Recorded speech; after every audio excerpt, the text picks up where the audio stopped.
Hello, hello, hello. All right, come on. Come up here and say hello. Hi, everybody. Welcome to a very hot part of the United States. How are you all doing? Welcome, welcome. Make sure we're... Yep, looks good over here. Hello, hello. Hi, Miss Allie K. Hello, Nancy Dale.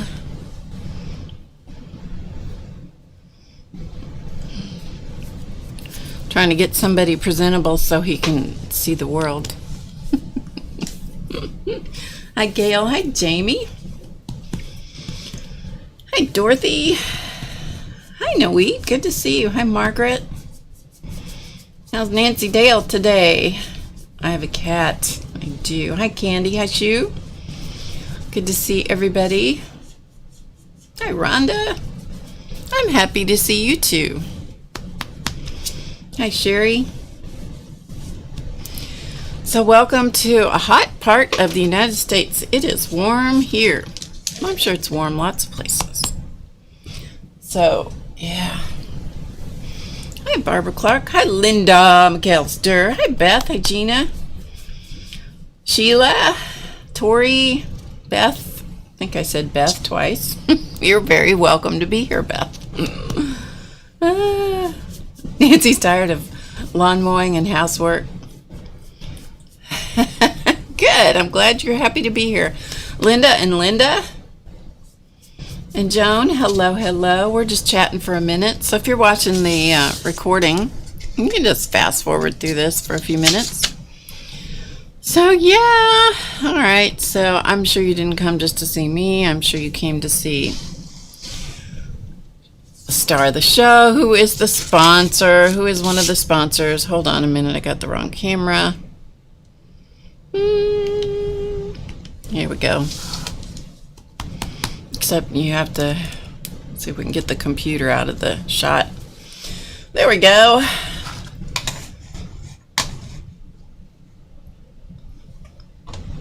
Okay. I think I've got things together.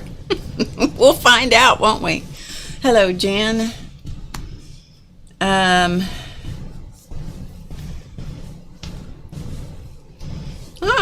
No problem. Got to talk to your friends, Allie. Absolutely. Oh, there's Clausman.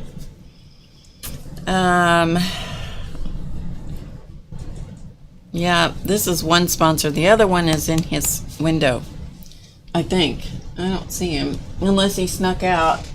I think he's in his window. They each claimed a window today. That's a little crooked. Looked like it's going to fall off the table, didn't it? Looked like you were going to fall off the table. Can't have that. No. Hi, Nancy. We got lots of Nancys and lots of Lindas. Hi, Tracy. Yeah. So, yeah, this is Chance for anyone who happens to be new. I'll try to keep the computer out of the shot over there.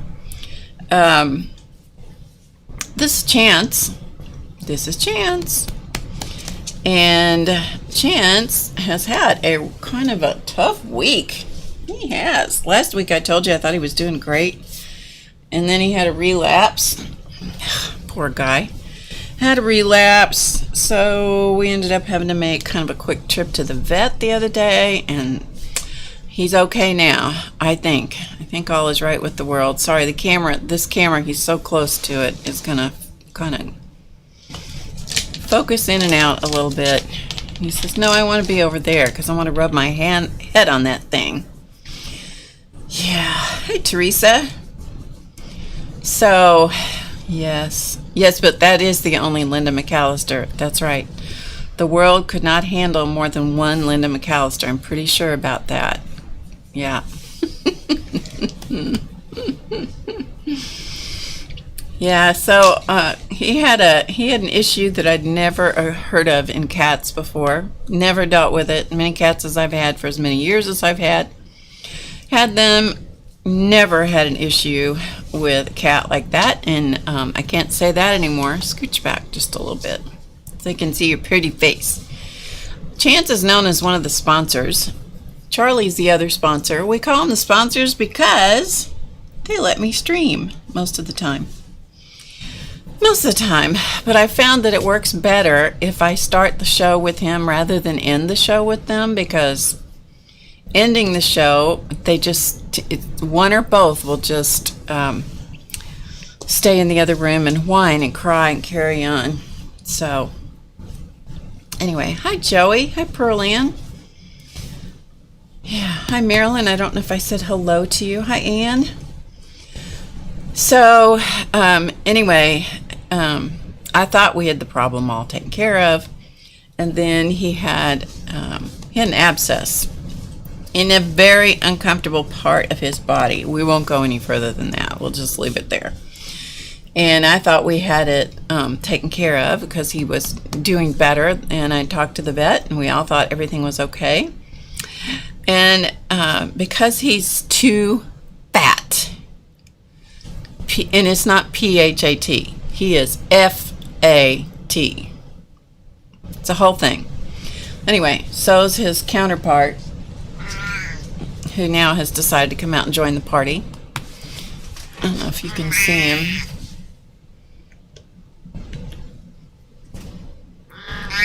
Well, scooch over a little bit so they can see you. Oh, you can just see his tail. You can just see his tail.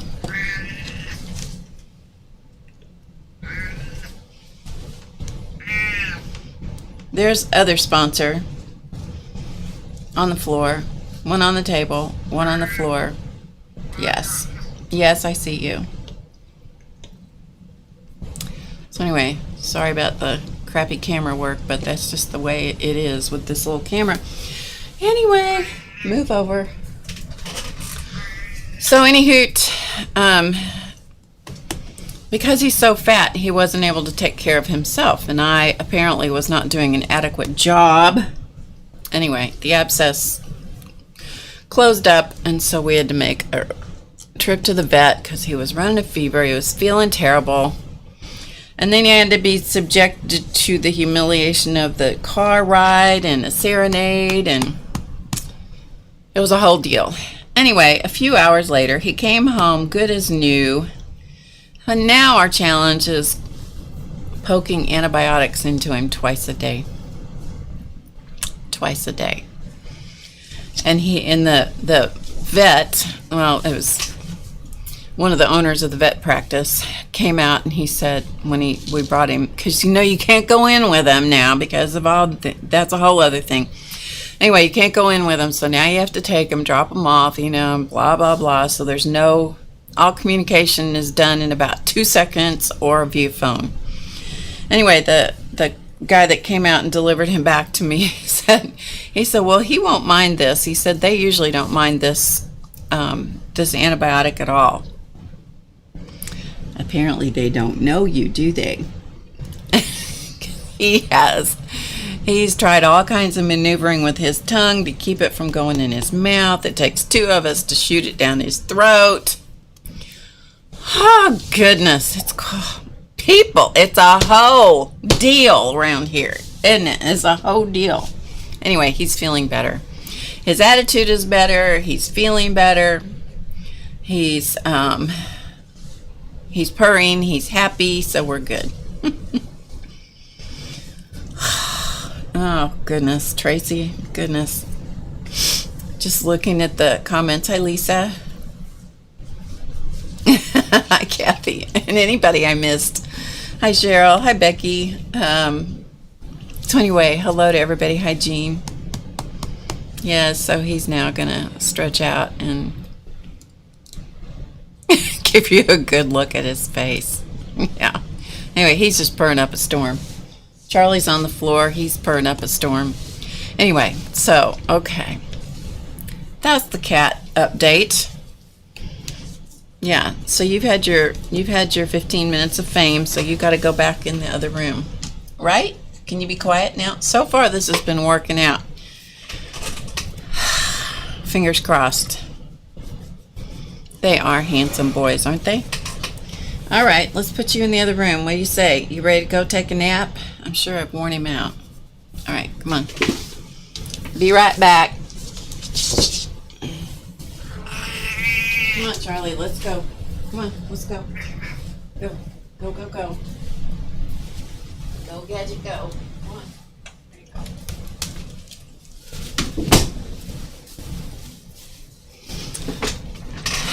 Dealing with Charlie is kind of like dribbling a soccer ball. I have to use my feet, and I just sort of touch his hindquarters, and he's very directable. He'll just kind of waddle. He literally waddles. He's like a I don't know what he's like. I don't know what. He's like I want to say he reminds me of a turtle, but I don't even know why that is. But he waddles. So you can direct him. He's pretty funny. They are good-looking cats, aren't they? Hi, CB. Hi, Angie. Oh, you got your cards? Good, Angie. That's cool. They're really good kitty cats. They're really good kitty cats. They really are. And it just pains me when one of them doesn't feel good. Muppet is the worst. Our dog. She's the worst. She will come to you. You know, she's always big and tough until she gets hurt, and then she comes to you and she goes, and she, whatever's hurting, she'll put her head in your lap or her paw, and we had a golden retriever. Some of you will remember. Her name was Sandy, and we had her before we got Muppet. And Sandy and Muppet, well, Sandy went after Muppet, I think, twice, because Sandy would just get real excited. She'd get very excited by Muppet's excitement over chasing a ball or something. And so Sandy went after her once because I don't know what it was that really got her going about that, but it really did. So we could only play fetch with Muppet when Sandy wasn't around. But they got into it one day over a food bowl. We always fed them separately. And Sandy decided she was going to leave her food and go have Muppet's, and Muppet wasn't going to have that for 1 second. So she snarled at Sandy, and boy, it was on. So the two of them were at it, and so Sandy I think they each got a hunk out of the other one's ear. And Muppet was fine until she realized she was hurt. And then she's like, oh, it was pretty pitiful. She's very brave until it all goes south. So, oh, you got your card scale? Good.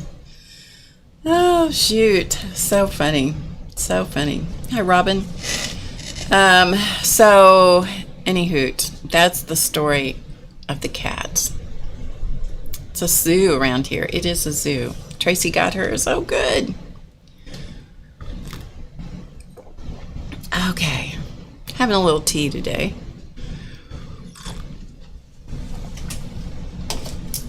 I have on my new watermelon shirt. Can you see the wedges of watermelon? Treated myself the other day. Yes. So, for anybody that's new, my name is Barb Owen. HowToGetCreative.com is my website. And hi, Beth. Two Beths here. Good to see you, Beth. Yeah. Anyway, so all the birthdays are over with this month. However, we're still celebrating. And so we have one more week of our sale going on until the 31st, which is next Friday. So you have one more week if you want to take advantage of that. And so just as a recap, in case anybody is not aware of what's happening,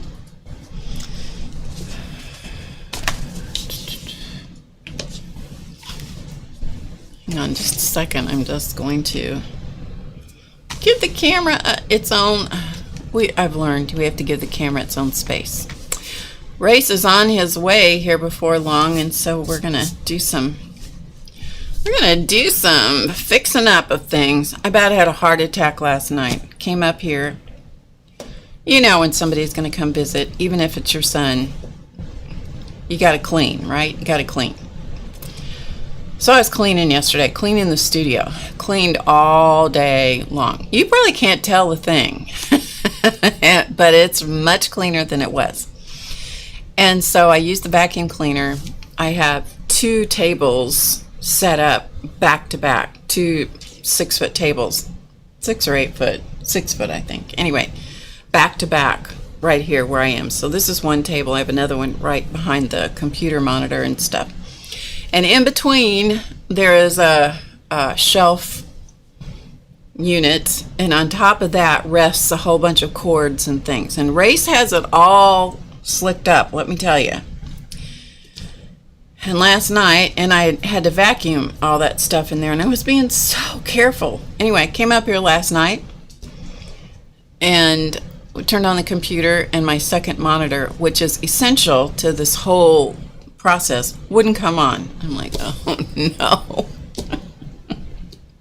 I've had that happen once before, but this time I was pretty sure it was my fault. It took me a while, but you know what? I figured it out. Thank you, Cheryl. Yeah, so anyway, got it figured out. So all's right with the world. The moral of that story is you shouldn't clean. I could never let anybody else come in here and do anything, ever, because I screw it up when I do it. Anyway, enough about that. Enough about me, right? So anyway, our sale is going on. The information, there are links in the description box below the video, so all you have to do is click on that. That's right, CB, that's right. I was clever. Yes, I was. Hi, Virginia. Oh, it is a nightmare. It's a nightmare. Even though Race has done such an excellent job at organizing me. Whew. Hi, Patricia. Yeah. Hi, Chris.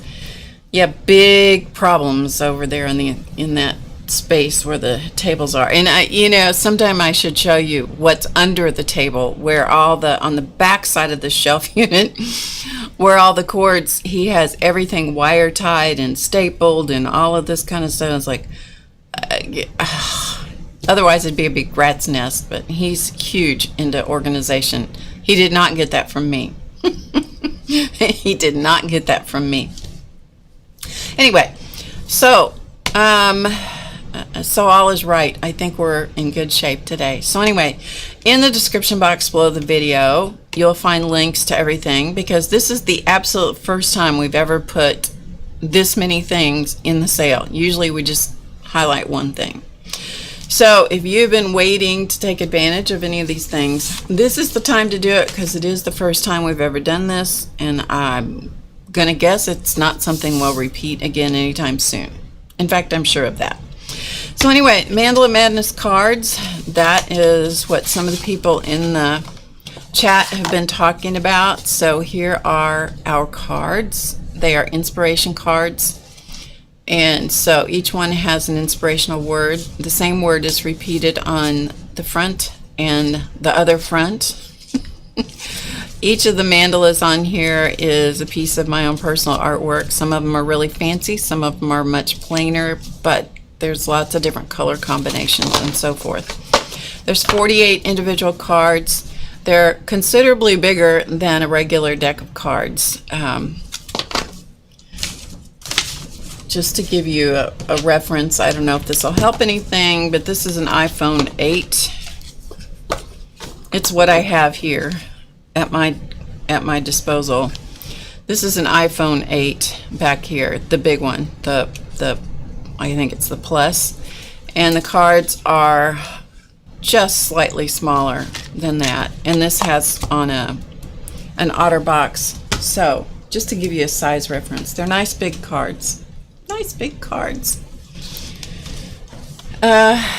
So anyway, they are that. Then on the other side is the same inspirational word, and then also the quote that goes with the word, inspirational quote. We tried to pick out a lot of quotes that were not your typical quotes. Some of them are, but not all of them. And then also there's an instruction or a suggestion of how to embellish your mandalas or your artwork. and you can use the prompts for art journaling, mandalas, whatever. So, and if you get 2 decks of cards or more, you can take one apart, which I've shown many times. You can just simply peel them apart. They peel apart really easily, and just use them. I use them all the time in my stuff. I use them in my journal. I use them for making cards and ATCs and all different kinds of things. So anyway, the sale is 25% off, and the code is Happy July. Okay, and you'll find links right in the description box. There's Race. I'm talking about you. That'll flesh him out every time. Oh, and there he's got the information. He's queued up Nightbot for us, so Nightbot's helping you with the links as well. So there is that.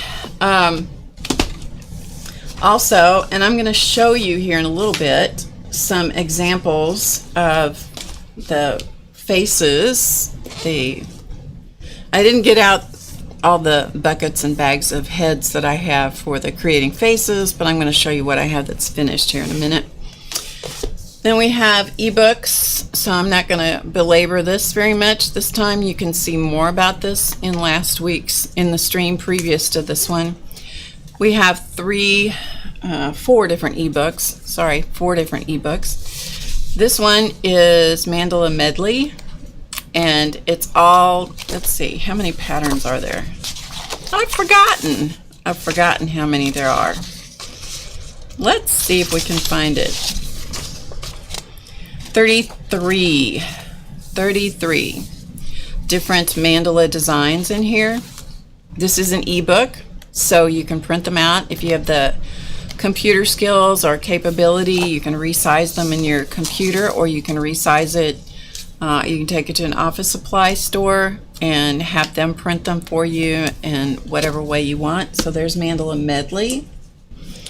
We have Mandala Melange version 2.0. This is our second version. And this one has,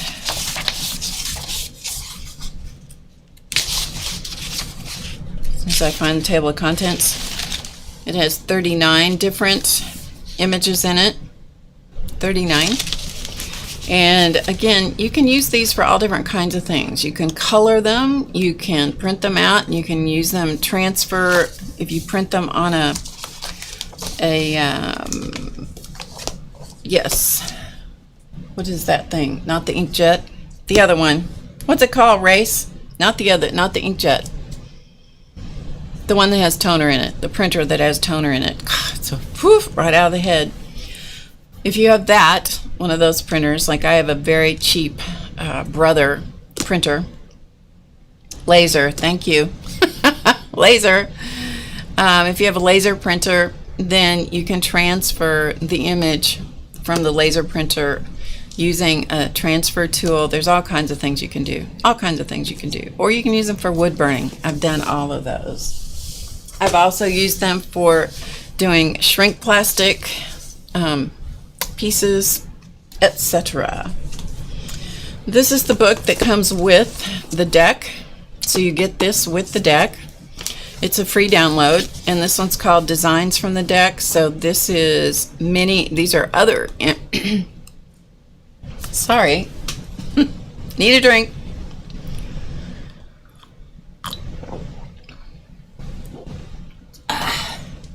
Too much talking going on here. So these are designs that are unique to the deck of cards. We also have several pages of symbols in the back. These are the various symbols that are shown throughout the book. And you can take those, you can copy those, you can cut them out, you can use, or just use them as inspiration for your various patterning and doodling and so forth. So there's lots of ways to use that. That comes with the cards deck. And then this one's free.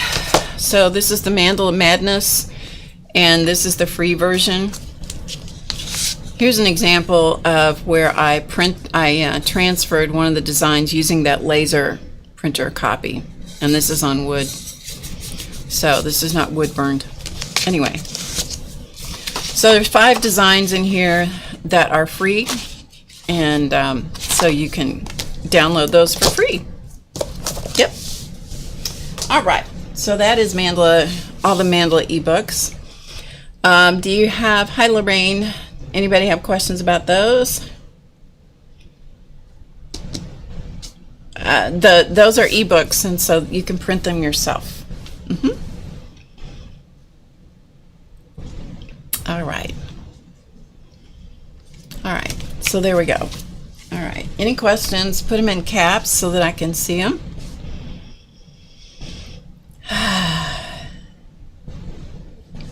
Yeah, it is. That's really fun. Hi, Dana, to get the ebook with the cards. Okay, so this is my book that I wrote. This is we published this in 2011, I think it was. Normal doesn't live here anymore. This is my book, my story about taking care of parents and the challenges that came with being a family caregiver, an unexpected family caregiver. There's artwork all the way throughout the book. The artwork that's in the book are drawings that I did. You can take them and you can color them. If you have, there's also a Kindle edition. The Kindle edition is all in color, and so you can expand the images on the book online. And it's also available as an ebook, and the ebook, or not the ebook, audiobook. Audiobook. And the audiobook it's available in a couple of versions. One is downloadable, or not downloadable. You can listen to it on Audible. I'm telling you, the mind and the teeth are not working together today. However, if you would like to have the CD version, I know it's old technology, but it still works. A lot of people still have CDs or have them on your computer or whatever. It's a 6 CD, so it's a hard copy. 6 CD, that's that whole book on CD. I read every word myself. The music on here is original by Race and performed by him. And so this is also. So everything that you've seen is 25% off. Code Happy July. Now, the printed book is not. That you get from Amazon. Okay. Got it? Got it. Hi, Nancy Evans. We got lots of Nancys here today. That's great. Okay, and this is the last of the ebooks that we have available, and this is the Creating Faces. This book is available in a printed version on Amazon, but if you would like the ebook version, it is available through our website with the same code, and it'll give you 25% off. So in this book, I show you how to take flat fabric and turn it into a 3-dimensional needle sculpted face using stitches and Prismacolor pencils and Pigma pens. And then in the back, there is a whole, we've published this book in several versions. This is the latest version that has all the colored pictures and instructions as to how to turn the sculpted face. What do you do with it once it's done, right? So to turn a sculpted face into an ornament or a doll head or whatever you want to do. Okay?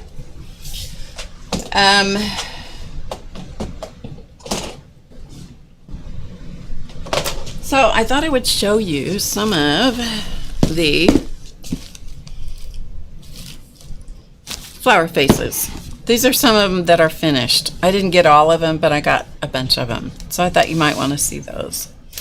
So some of these are really cute and some of them are really strange looking, but I thought you might enjoy seeing them nevertheless.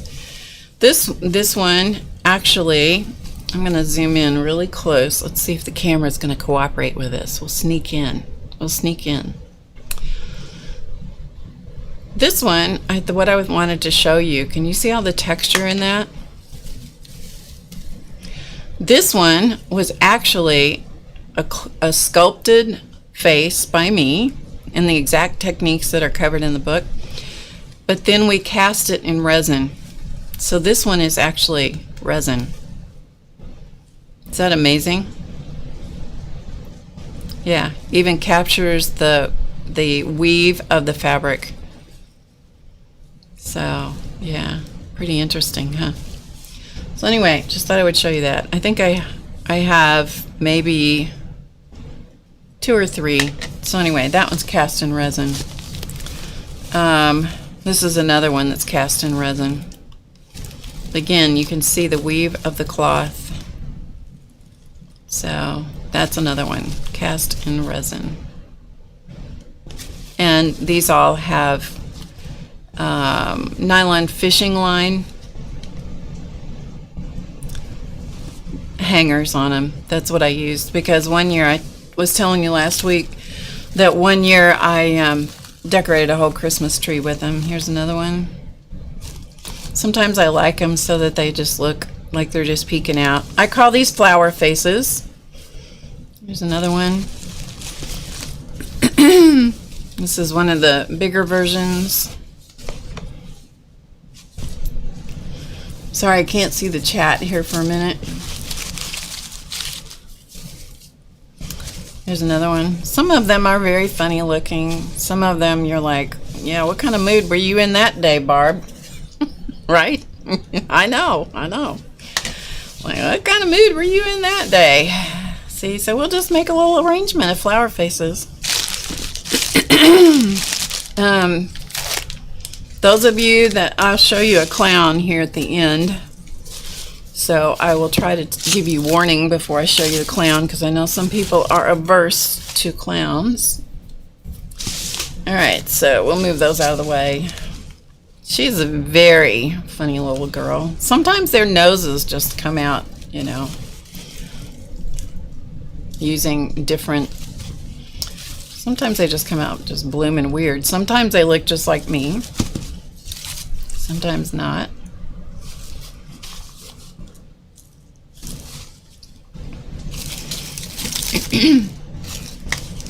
Here's another one. I have loads of these, and these are not all of them that I have. These are just the ones that are already in the flowers. Oops, sorry. Come on, camera. Cooperate with me here, will ya? There we go. Sorry about the throat. When I start talking a lot, my throat goes south. Here's another one. I'll look at the chat here as soon as I'm finished showing these to you, okay? This is a very peculiar and ugly one, in my opinion. I don't like everything I do. I like a lot of what I do, but I don't like everything I do. We'll put her away. This one is not sculpted. This one is, well, she is barely sculpted. See, you can't see her nose sticking out, so she is not sculpted very much. The rest of these are. Most of them. I have 2 or 3 others that are probably the flat faces. That used to be a part of the book. We took that out because people weren't really interested in it. So we concentrated just on the dimensional faces. Okay, I made it to the bottom of the box. All right, let's see. The ones I haven't showed you yet. That's a flat one. Flat. Okay. So we have this one. This one. Because they're literally 3 dimensions, they work better hanging up than anything else.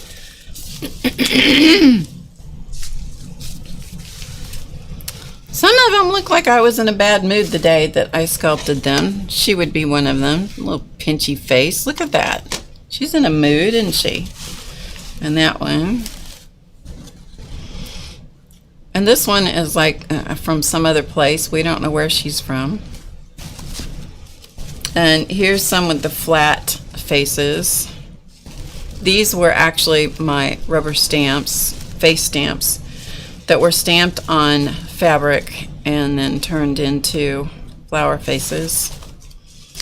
And this one, both of these are the same thing. Okay, so there's a whole bunch of flower faces right there for you to see.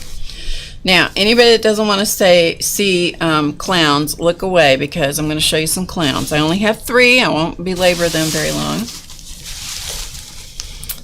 But this is the same face, the same head shape, and just turned into a clown. So sculpted and turned into a clown. I don't have a problem with clowns. Some people do. They don't bother me at all. In fact, I enjoy doing them. I think they're a lot of fun. Some people don't like them. Okay, that's the end of the clowns. Okay? So there you go. Those are the faces that you can do with the techniques that I show in creating faces. So, yep, clown alert. That's right. Some people just really and truly, I mean, I did not realize. I had no clue. I'm just putting these back in their little box. I had no clue people had so much trouble with them. I really didn't. Some people do. And the one that is the cover girl is gone. She doesn't live here anymore. And then I have another one someplace that I don't know where she is, that is the kind of our logo. Anyway, so that'll give you some ideas. That'll give you some ideas for things you can do with creating faces needle sculpting from the beginning. Okay. All right, so I think that's it. So I had one other thing to show you. Thank you, Mary. Get them out of the box and on display. Chris, you know how it is when you work on something for so long. That was my entire existence for years, where the dolls and doll faces and all that. And I got to a point where I needed to put it all away. That's why they're in a box. I still love them, and when I get into it and I start doing them again, it's like, oh, I remember why I love them so much. Anyway, so one other thing, this is just really a quick aside I wanted to show you. And this is an art journaling suggestion. So all of those links, you can find any of those, any link to anything I've shown you, the books. We have a Mandala Madness course. We have a Mining Your Muse course. If you've been wanting to learn how to make dolls, the Mining Your Muse course is very good for that. It's not technically called a doll making course because it is more about self-expression, finding your inner muse. That's what it's really all about. But it covers a huge variety of doll making techniques. You are welcome. So anyway, you can find all of that by clicking the link in the description box below the video, by clicking a link in the chat, or you can go to HowToGetCreative.com, go to gift shop, click that open and click shop and then go to gift shop. And that's how you do that. Okay, so I'm going to show you an art journaling thing. I've shown these many times. These are just Moleskine notebooks. They're the traveler's notebook size. This is what I've done many of these that serve as my writing art journals. And so I thought I would show you something. You may know how to do this. You may be well aware of it, but it was something that I really started doing, not kind of in recent history. But when I get a greeting card, when you get a card, it's like, what do you do with the greeting card? So I want to remember them because I want them to be in my journal. So what I do is I take those greeting cards, and I have an inexpensive HP printer. None of my printers, I have 2 printers. They're both cheap as some people say, cheap as chips. They're very cheap. The most expensive part of the printer is the ink or the toner. And so I use that. It has my inkjet printer has the ability for me to copy, and I can reduce and enlarge and scan and that kind of stuff. It's amazing what you can do with a cheap printer. Anyway, so I take the cards that are sent to me, not all of them, but a lot of them, and then I reduce them by 40 or 50%, put them back together as a card, and then I stick them in my journal. So I just thought I would show you that. This is one that Noit sent me as a big piece of artwork, and so I turned it into a little miniature card and put it in my book. But by doing that, I can still see them and enjoy them. And then if I don't keep the original card, I still have it. You know, I still have it. Here's another one. So anyway, I just thought I would show those to you. So there's that one. I think I only have one in this one. Yeah. So in this journal, I have this one. So I put them in all different places in my journals, but I reduce by 40. I reduce them 40 or 50%, depends on the size of the card, and then I put them in my journal.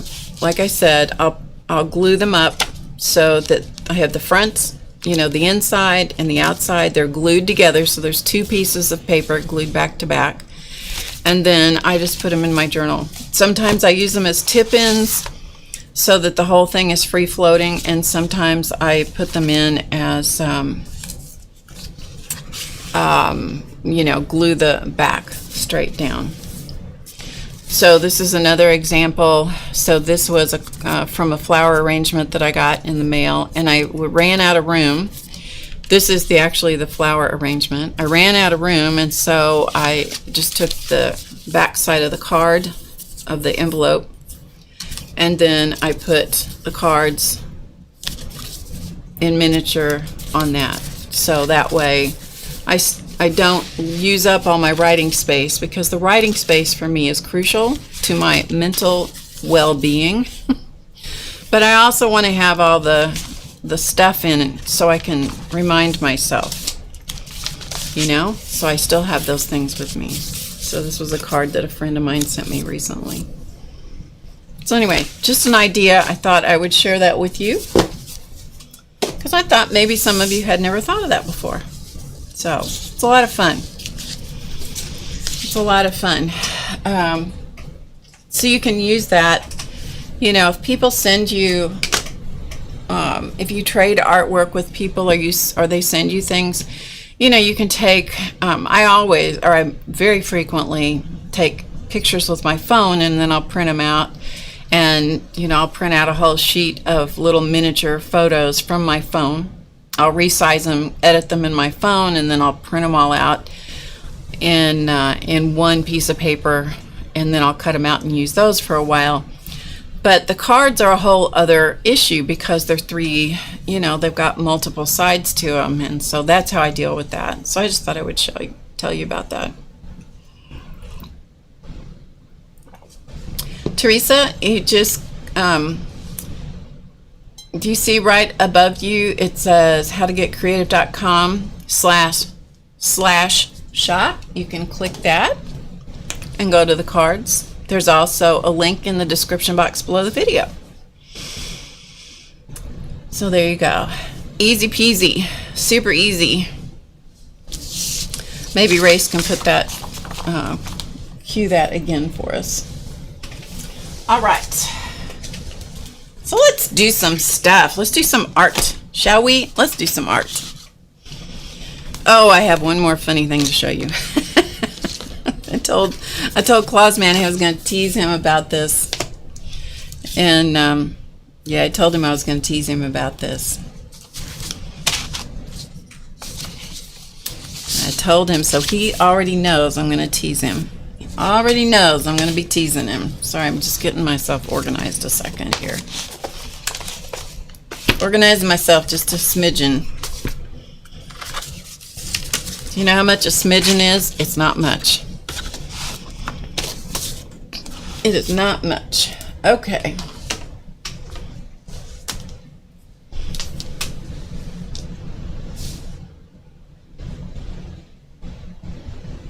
Okay, yeah, so I was going through cleaning, don't you know? I'm having guests arrive on Monday. Monday? I don't know. Sunday or Monday, whatever it is. Can't have guests come to a scammy house now, can you? So you have to clean. Cleaning is an insidious process for me, because I go into a room and I promise myself I'm going to start at this edge and I'm going to work all the way around, and that's going to be it. I'm just going to clean. That's all I'm going to do. So I get halfway around, and then I realize there is a section of stuff that I need to organize or put away, and it gets me every time.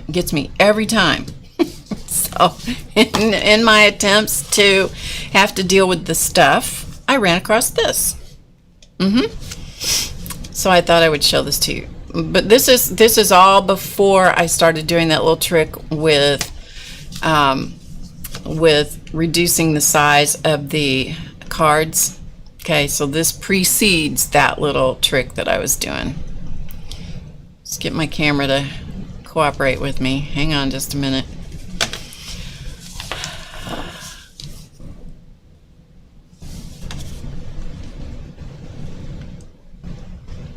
Camera is just being a royal pickle. All right, hang on a minute. You gonna cooperate? No.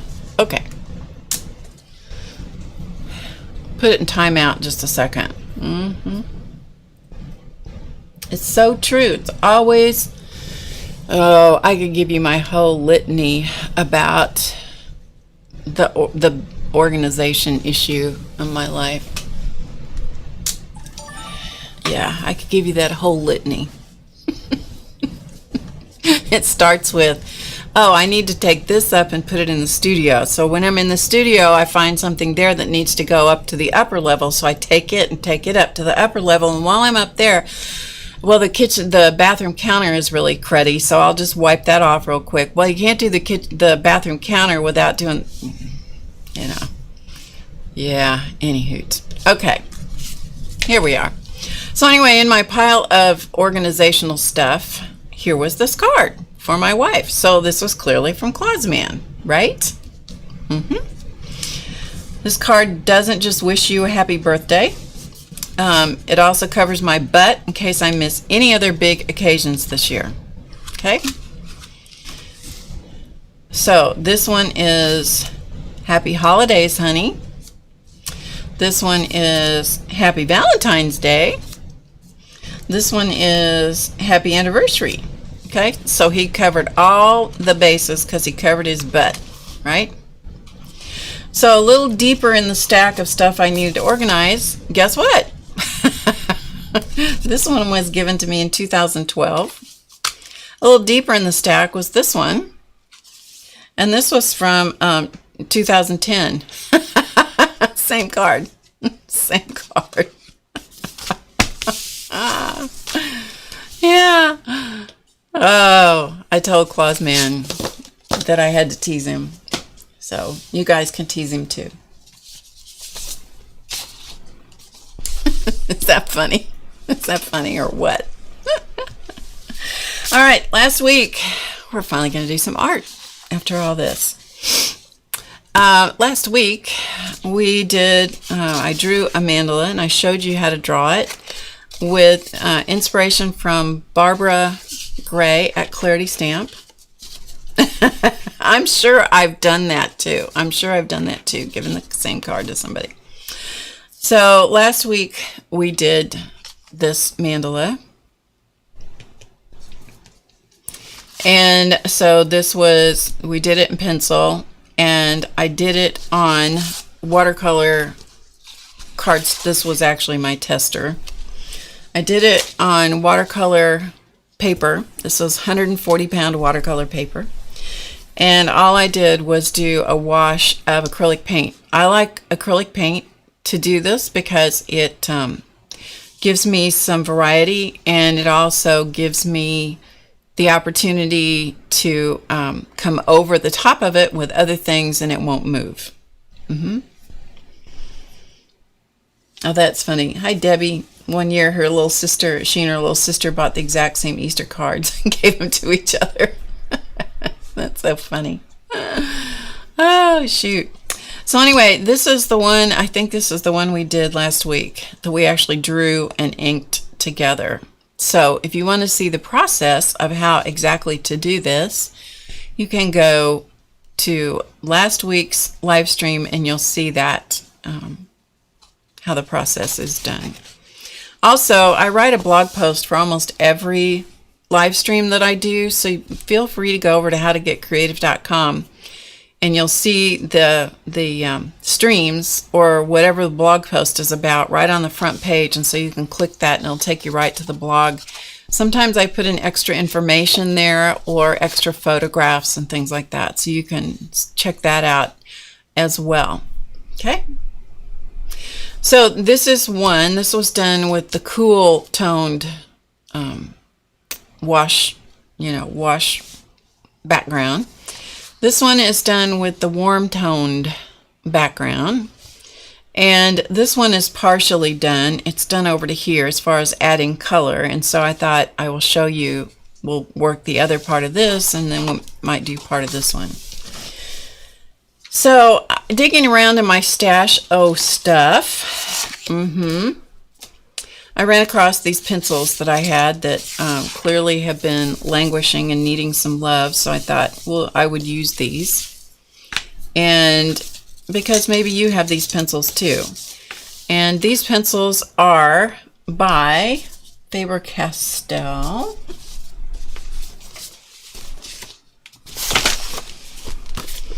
So these are from the company Faber-Castell. The unfortunate part about this is that they are no longer, they have been discontinued, but I just wanted to show you what they were. This is how I originally bought them, were in these sets. So I don't know, there was a set of 1, 2, 3, 4, 5, 6, 7, 8. Looks like there was a set of 9 or something similar to that in the sets.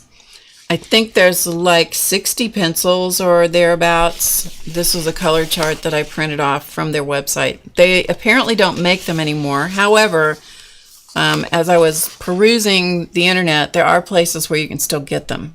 So take a look if you're interested in them.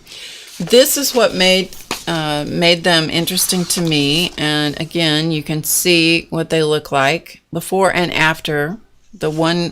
There's a quarter of the mandala that hasn't been touched with the pencils. The rest of it has been, so you can see the difference that they make. But here's the story of these pencils, if you have them or if you want them. They are watercolor pencils, okay? So it's water-soluble pigment. They dissolve completely and are permanent, waterproof, and light-fast when dry. That is straight from the information from Faber-Castell. I'm not just telling you that, that's what they said.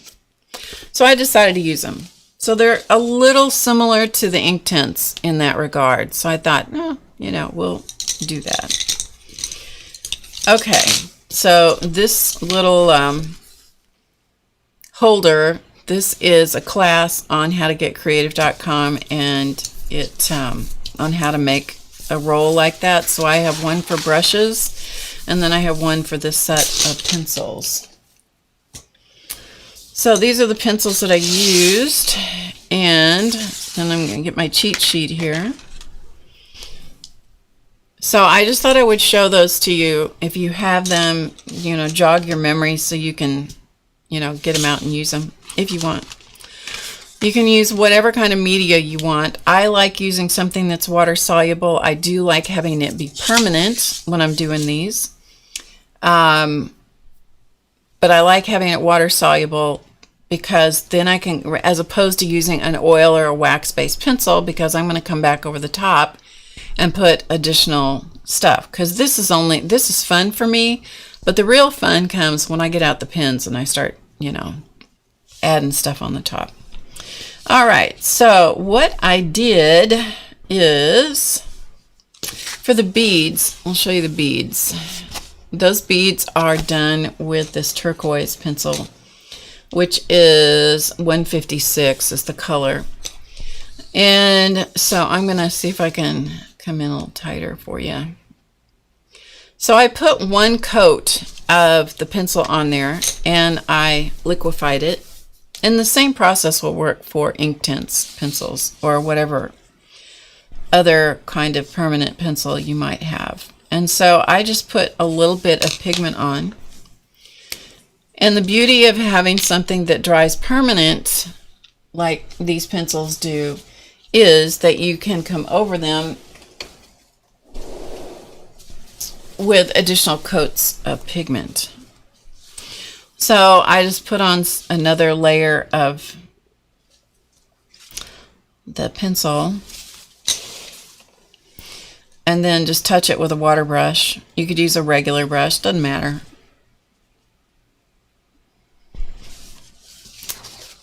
And you see it did not move. It did not move underneath. So you can layer up the colors, which is cool. So anyway, so that's what I did for the beads. All right, so we're going to go and I'm going to work from here out in this section just so you can see what I did. Let's see. Just got to get myself oriented here. I know. I know.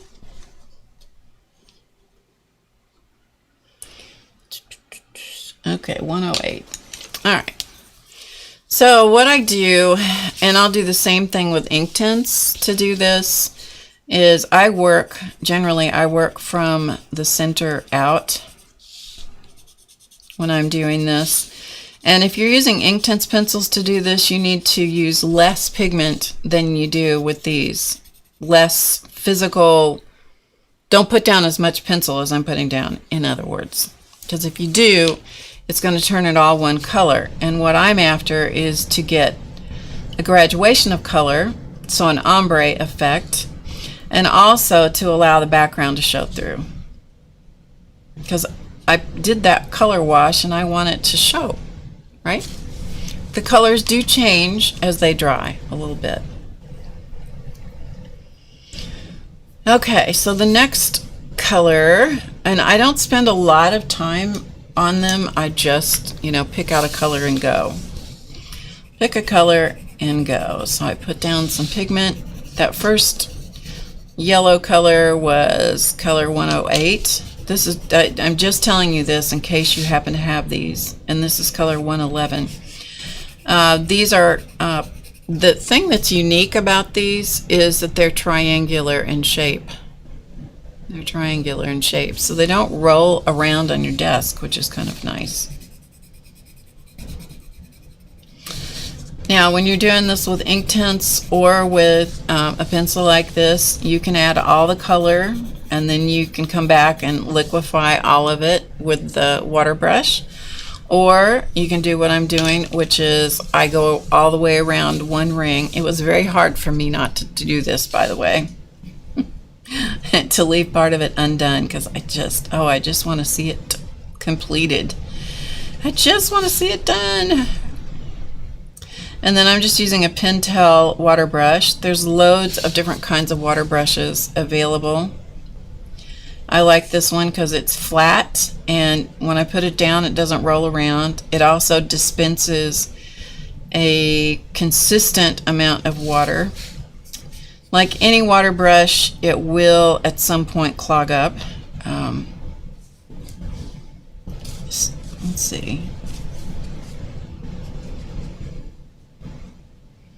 So sometimes you can clean them and get the junk out of them where they clog up. It's the chemical or the minerals from your water generally that clogs them up. Okay, so that's that one. The next color I used was 115.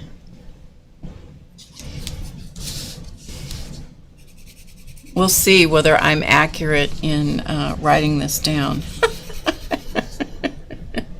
We'll see. We will see. I try so hard to be organized, and Race can tell you I'm not always successful in that venture. I always try, though. I always try. Claus man would say, yes, she's very trying. Okay, so like I said, I'm using quite a bit of pigment with these because it is a watercolor pencil. It's not as, the color is not as intense as ink tints pencils, which I love, by the way. So I just liquefy the pigment. Once it's totally dry, then you get to see the real color, you know, see what the color is going to do. I love coming up over a wash in the background like this because I like having the colors be affected by the wash, the various sections. I also don't like to come over white if I can help it. It's so flat if I just go over white, so that's what I do. Okay, and the last section here is 117. I came out with the right number of pencils, so that's pretty cool.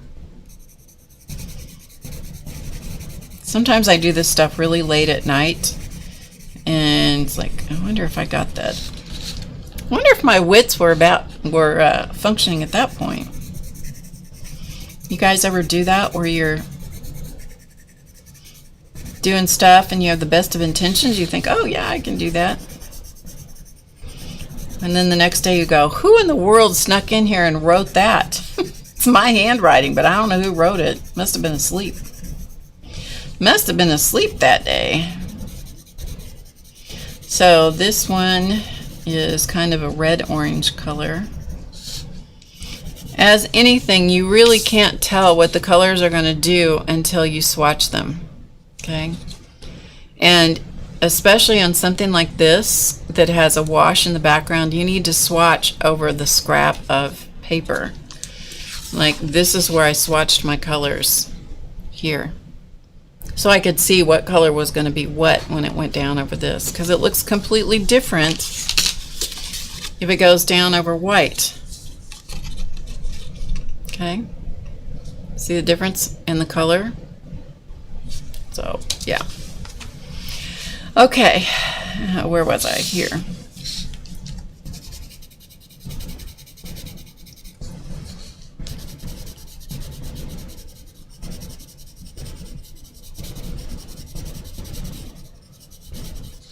Okay, so there we go. So we'll add the water to this.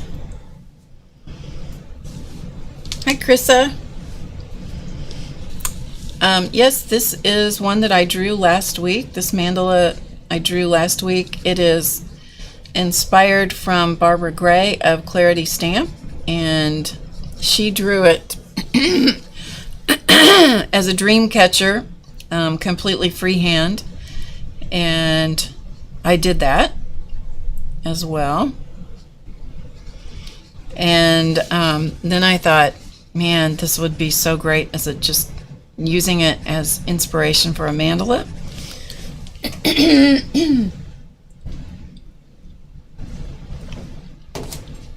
And so I made a mandala map and added some guidelines to make it a little bit easier to draw for other people. Hopefully, you know, if people are not confident with just, you know, starting with a bowl and a pencil, or a ruler with an X and a bowl for the circle. There's nothing wrong with that. In fact, it was a lot of fun. But if you're not comfortable with that, this will give you kind of something to fall back on. So I used a ruler and a compass and a protractor. And any of you that did it know, you can tell me, how hard was it? I don't think it was hard at all. You can tell me if I made it easy for you. Now once this is dry, you can come back and you can go over it and add another layer of pencil and liquefy it again, and that will give you even more intense color. Alright, so that completes the entire mandala shape, but the background needs some color.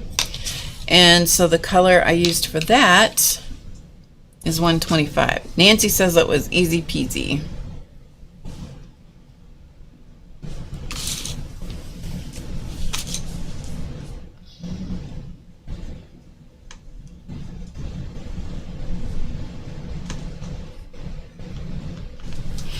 Okay, and so we're gonna come in here and turn it around this way.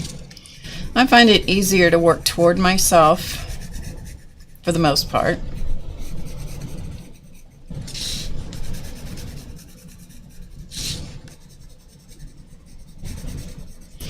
And I don't put down a stripe of color, whether I'm working with these pencils or other watercolor pencils or ink tints. It's Happy July. Happy July. You'll find it in the description box below the video, as well as in the chat here. The code word for the coupon is Happy July, all one word.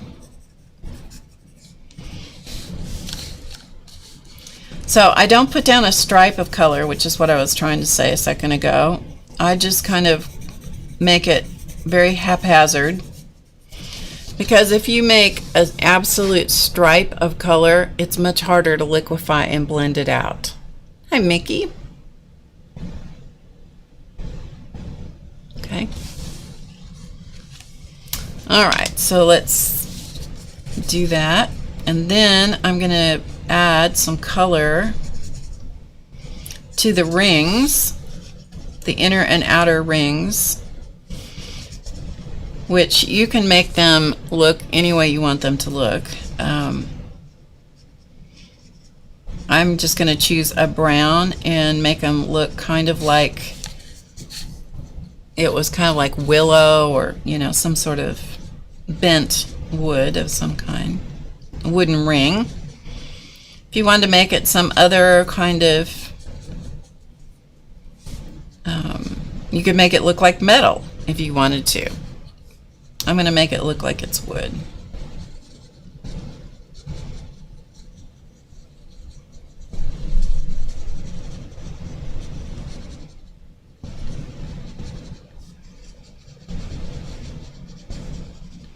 But the pigment will move as long as it's wet. So if I add water to this and it's not completely dry, I can actually move it around a little bit. But once it's dry, when they said they were waterproof, they were correct. So it's a shame that these aren't available anymore as far as on a continuing basis, because I would love, now that I've used them some little bit, I'd love to have the rest of the colors. It was Linda, or it was Mickey. Hey, Carla. Yeah, willow trees are cool, aren't they? Our neighbors next door to us years ago had a weeping willow, and that that tree, its branches and leaves would hang down to the ground. It's really an interesting tree.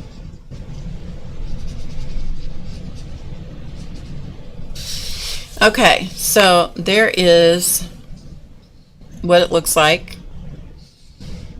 And part of the variation that you'll see from this background bit to this over here is because this is much more orange in tone.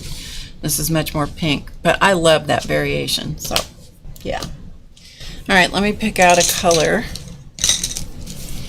to make our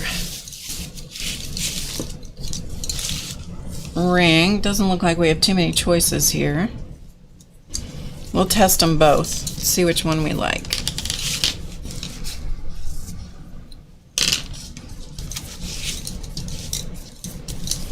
Good for protection and balance. That's good. We like that. Okay, so I have two different colors here. This is color 187 and 176. So we're just going to test those, and I'm going to test them up here in the corner.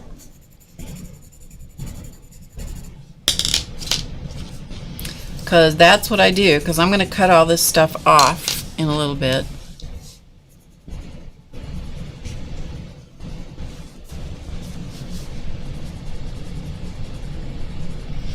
Alright, I'm going to use the darker one just because I like the contrast. So that's what I'm going to use.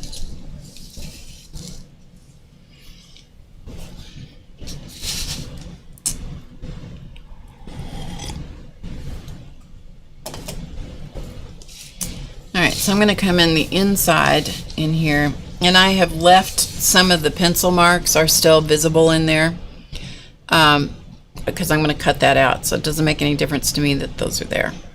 Okay? Alright, so I'm going to come in here and I'm going to do this on either side of my ring.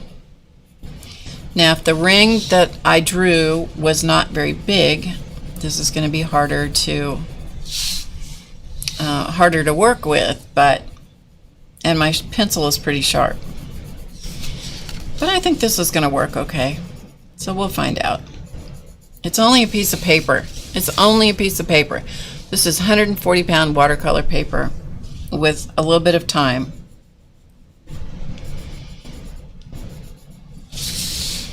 I don't worry about if it doesn't turn out right. Like last week, the one that I did that was in the warm tone, I have it finished and in my book already. I'll show it to you in a minute. I didn't like it at all because my inking was crappy. You know, I didn't do a good job. I'm like, oh man, and because I was hurrying. Never works to hurry. Never serves you to hurry. But that's what I was doing. I was hurrying, trying to get it done. So my lines were, my hand and my eye-hand coordination that day was really awful. Yeah, that was really awful. And so I just had a really hard time controlling myself. And I thought, well, this one's going to be junk, so I'll just use it as a sample, just see what happens. I'll show it to you in a minute. I was actually pleasantly surprised how it turned out. So I'm just coloring a light touch with this color on both sides of this ring. I did it on the inner ring, I'm doing it on the outer ring. I'm leaving the, whatever this is, string, twine, whatever, I'm leaving that alone. So I'm jumping over it when I come to it. I may want to put a color of twine around there. You know, I may want to repeat a color or add a different color. Maybe I want to go in there with a gold gel pen and put, you know, gold twine. Who knows? I don't know what I'm going to do. I never know what I'm going to do. I make a decision and then I repeat it all the way around the mandala. This is so not hard. The Marriott always says that she could never do this because she doesn't have the patience I have. It's like, does not require patience, honestly. It really doesn't. It really doesn't. It's just one thing at a time. It's kind of like Zentangle, you know? It's one stroke at a time. Have you heard that? That's their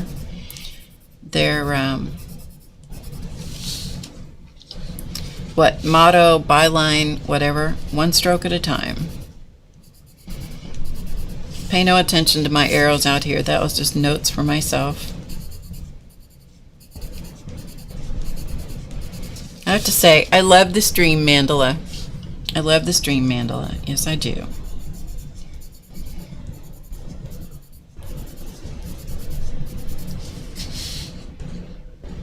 It is easy. Hi, Alicia. Thank you, Krissa. It is easy. It is not difficult. You have to understand that when I started doing these, I could barely form a sentence. If it was hard, I couldn't have done it. That's where mandalas came from. That's how mandalas came into my life. It was a healing art form for me. along with several other things I was doing at the time. But it was a healing art form for me. If it had been hard for me to do, I couldn't have done it. Couldn't have done it.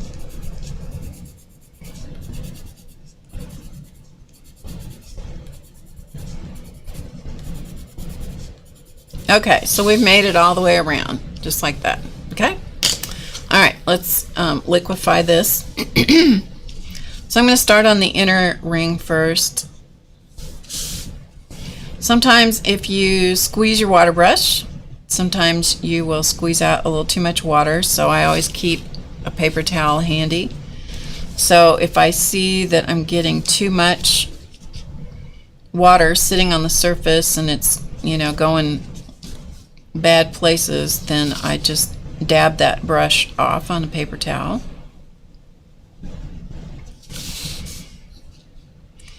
But my experience is that when you're doing the mandala, don't get your nose right down on it and get worried because this little section is not working. Just keep going till it's done. You can't judge it really until it's done, until you have the whole thing to look at. And then after that, if you still don't like it, let it sit for a day or a week and come back and look at it. If you still don't like it, then you have permission to throw it out. Or use punches or dies and, you know, cut out sections that you like, or turn it into ATCs, or turn it into a greeting card. I've done my fair share of that as well. Okay, so we'll call that good. And so let's work on the outer ring. So I'm going to take this one section at a time so that I don't end up with a stripe. Like if I worked only on the inner part, then I'm going to end up with a stripe there, which might work, might be fine. Might end up just fine, but this is what I'm going to do.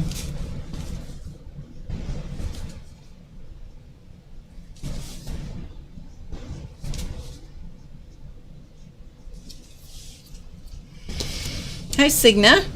Hi Kate. Yeah, it is one of those things that it's hard to like it in the moment.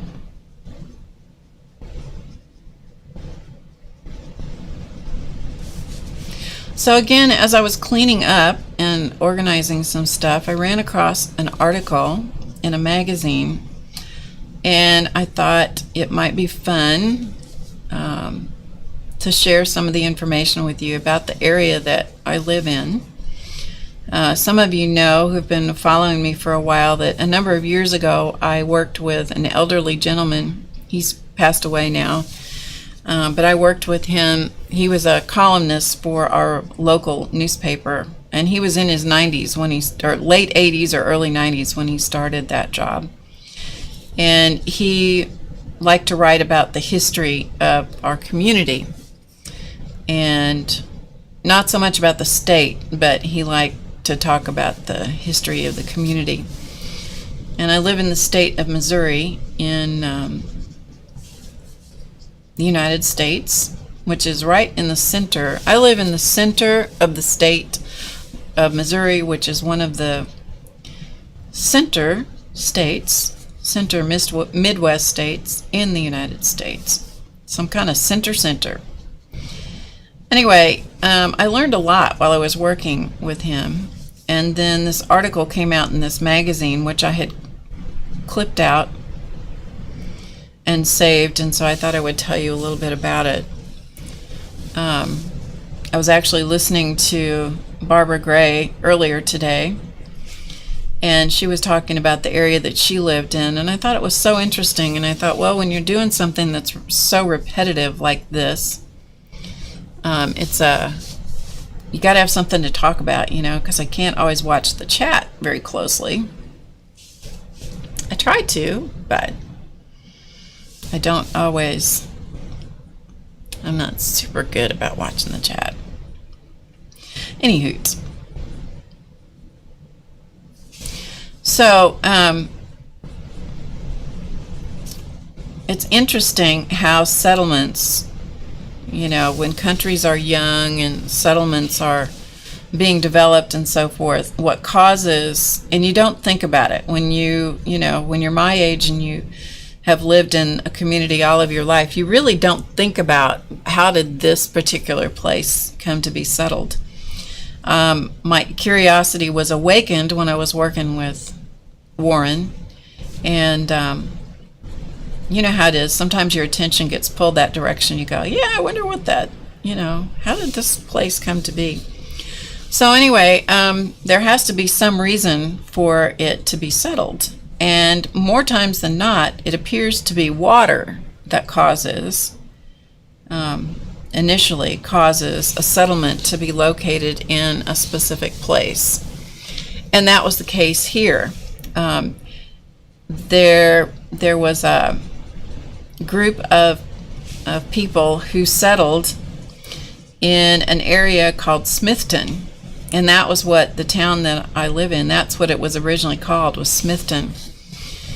And it didn't last because there wasn't enough water. Water was too hard to get. They had to go too far to haul water. There was no water that was close by. And so that was in our community is going to celebrate its 200th anniversary, celebration, whatever, founding next year. So I'm just looking at my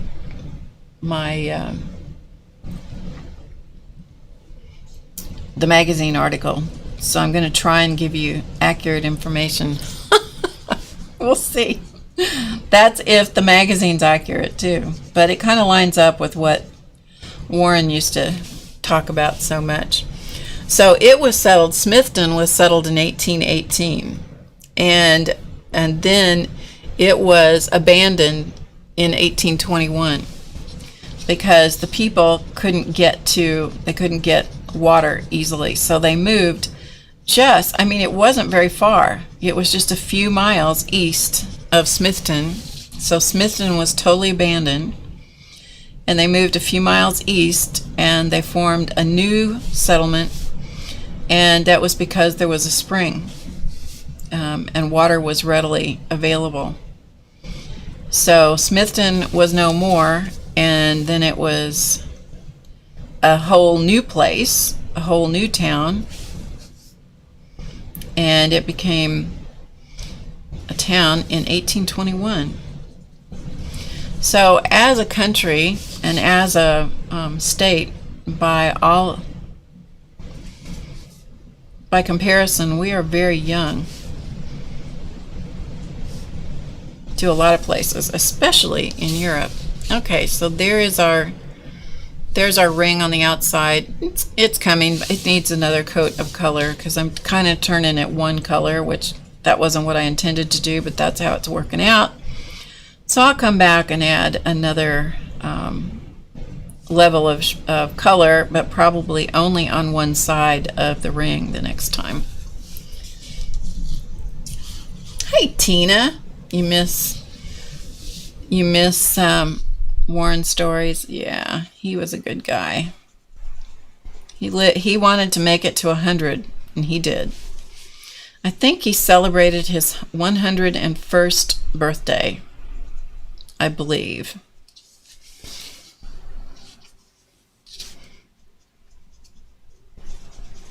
He was a character, boy. He was a character. One of the funniest things about him was when he had several books that he referenced, and if something didn't line up, exactly the way he thought it was, or he recalled, or whatever, I'd say, well, that's not what it said in such and such, because part of my job was to sort of keep him on, kind of focus him. And he'd say, that's okay, they're wrong. It's like, okay, all right. He says, they're just wrong. So that is how history sometimes gets changed, because somebody decides that somebody's wrong, So they just sort of change it. So anyway, Smithton turned into our town now, which is called Columbia. And let's see, what else was I going to tell you? So 20 people, according to this article, there were like 20 people that settled Columbia initially. So they're the ones that moved and said, no, we're moving closer to where there's water, where we can get to it and have access to it for everything. So 20 people settled it. And in 1826, Missouri became the 24th state in the United States. Isn't that cool? Isn't it cool? I think it's cool to know stuff like that. 24th state. Yeah, 24th state.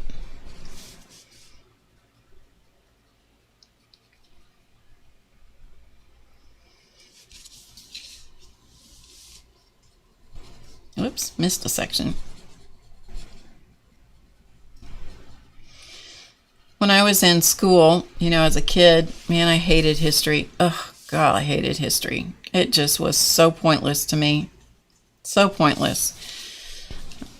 Learning dates, memorizing dates. I can still remember as a kid when we were doing American history, and you had to learn all these dates, what was settled when, where it was settled, and what their crops were. And it's like, man, that information just never stuck with me.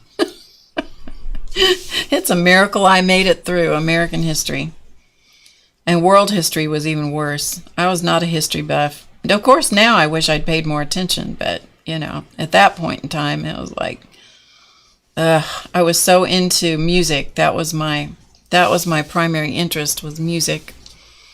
And I was so much more into that. It's like, just let me out of this class and let me go, practice the piano. Let me go sing. Let me go do the things I'm interested in. That's what I'm going to do with my life. I'm not going to do history. So then years down the road, I end up working with a historian and things like that. Life changes, doesn't it? Life changes. And then you go, gosh, I wish I'd paid attention to that. You have anything like that in your life you wish you had paid attention to or you had done? A lot of people wish that they took piano lessons when they were children and they wish they'd continued taking piano lessons. I know, isn't that funny? Hi, Marion. It's just so funny. Okay, I'm going to give it another coat in the ring in here. And I think it's dry enough I can do that. So let me do this. Carla, how are you doing? I miss watching you. I miss watching you. Caged Fish is Carla.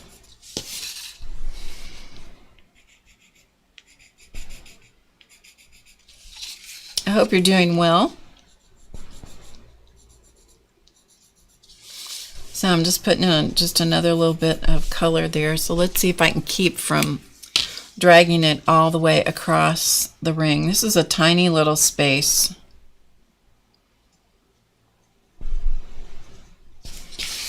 Tiny little space, so it's a little bit challenging to control the pigment. But it's so nice that you can put a second coat of color on and not lift up what was on there to begin with.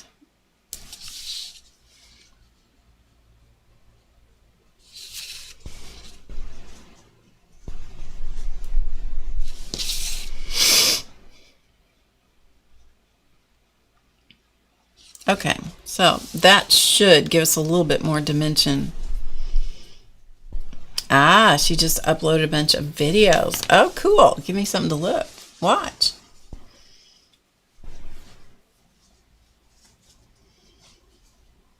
Margaret's working on forgiving herself for not doing all the things that she later regretted. There you go. That's good. Yeah, Kate wished she asked her grandfather questions. Marion wishes that she'd peruse genealogy at a younger age. Yeah. Piano and flute. Hi, Cindy. Yeah, piano and flute were my instruments. I was a piano major in college. I quit playing the flute when I left high school. Hey, Sandy. Thank you. I don't think Bristol would work very well, but you might try it. Yeah, you might try it. It might work fine, but this is watercolor paper that I'm using. But you never know till you just give it a try, you know? Okay, so let's do one more coat of color on this outside. I think what I'm going to do is I'm going to go on the inside of this outer ring. Does that make sense? The inside of the outer ring.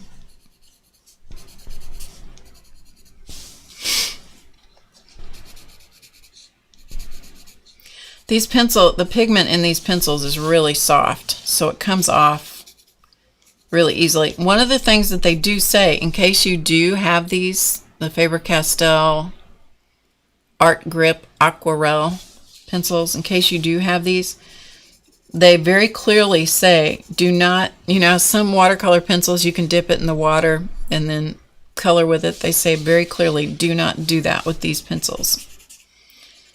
So, yeah, so you want to put the pigment down, and then you want to liquefy the pigment with something else. So let's see, there was something else I was going to tell you. In 1830, the first newspaper was started. That was cool. So we became a state in 1826, but then we didn't get a newspaper until 1830. In 1832, the first theater in the state was opened here, and so forth. So I'll quit giving you a ton of dates. The Columbia Female Academy, which is now called Stevens College, that was founded in 1833. So it was called the Columbia Female Academy first. That was its first name. Funny how all these different things change names over the years, you know. And then there was another thing I was going to tell you that was really funny.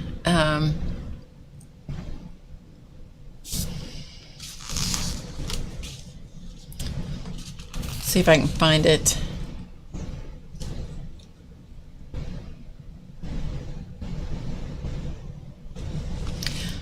Yeah, there was a section of our city, because you couldn't get, the transportation wasn't what it was, for a long time.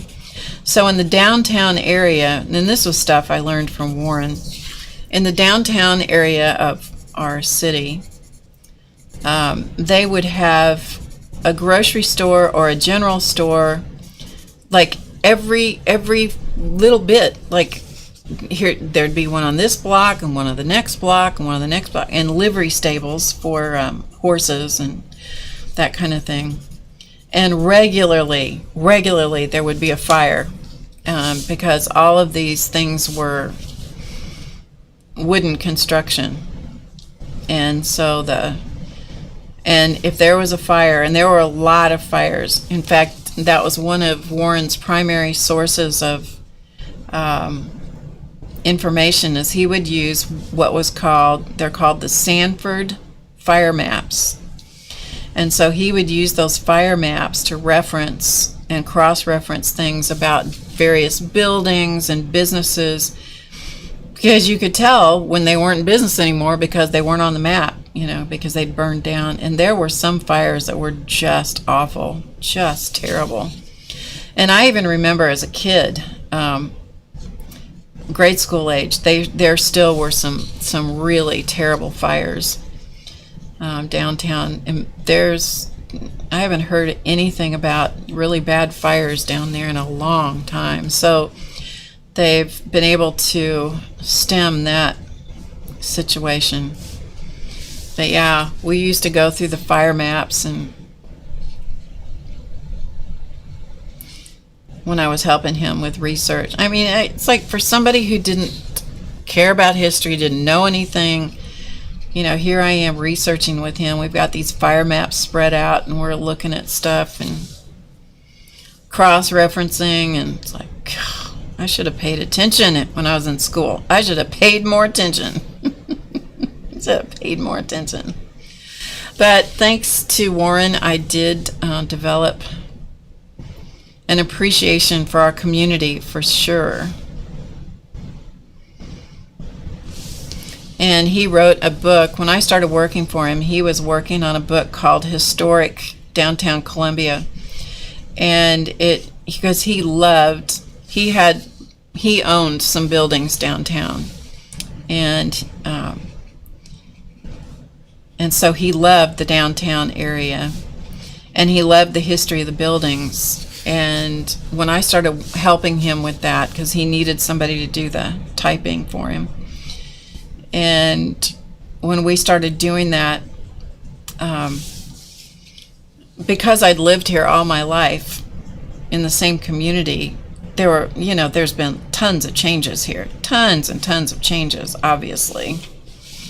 And but there were so many things I'd forgotten, and so by working with him, it had really jogged my memory about so many things. And I never will forget, there was one day we were talking about something, and it was like from the 30s, and he 30s or 40s, and he said, well, you remember that, don't you? And I looked at him and I said, Warren, how old do you think I am?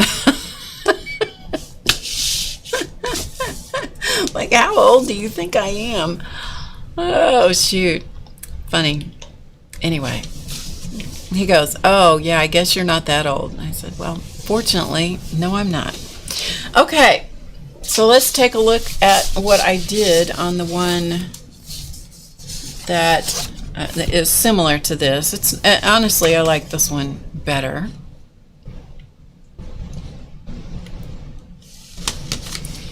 So I do like this one better than the one I'm going to show you, but still, you'll get the idea, okay?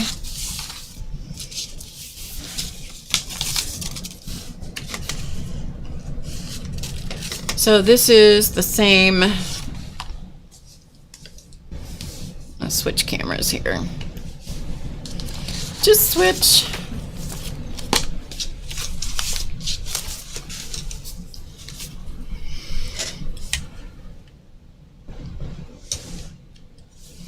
So this is the same, it's different pencils. These were let's see, what did I use on these?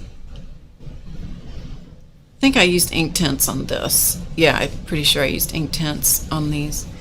And, but it's very similar. But what the point of showing you this is, it was, I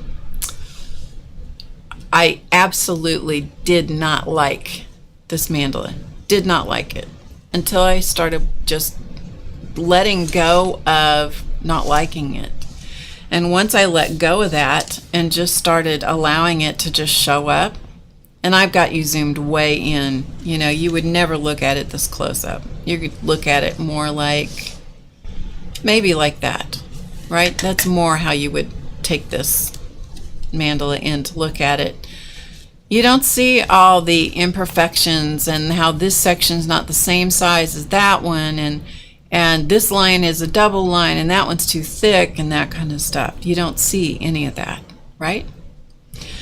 But with this is done with ink tints, and my colors are different choices than this, but still similar. This one has a little bit more of a luminescent quality because I am working with the watercolor pencils. This is more intense because this is done with the ink tints. So what I did on this is I cut around the outside edge. Okay, so I cut around the outside edge. So I will show you how I did that.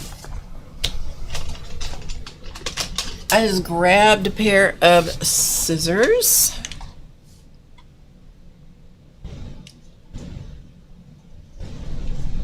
It's really cool, isn't it? They're just really cool how they look. So what I do is, because I like to cut them out, and I just like to leave a little border, so I just take my time.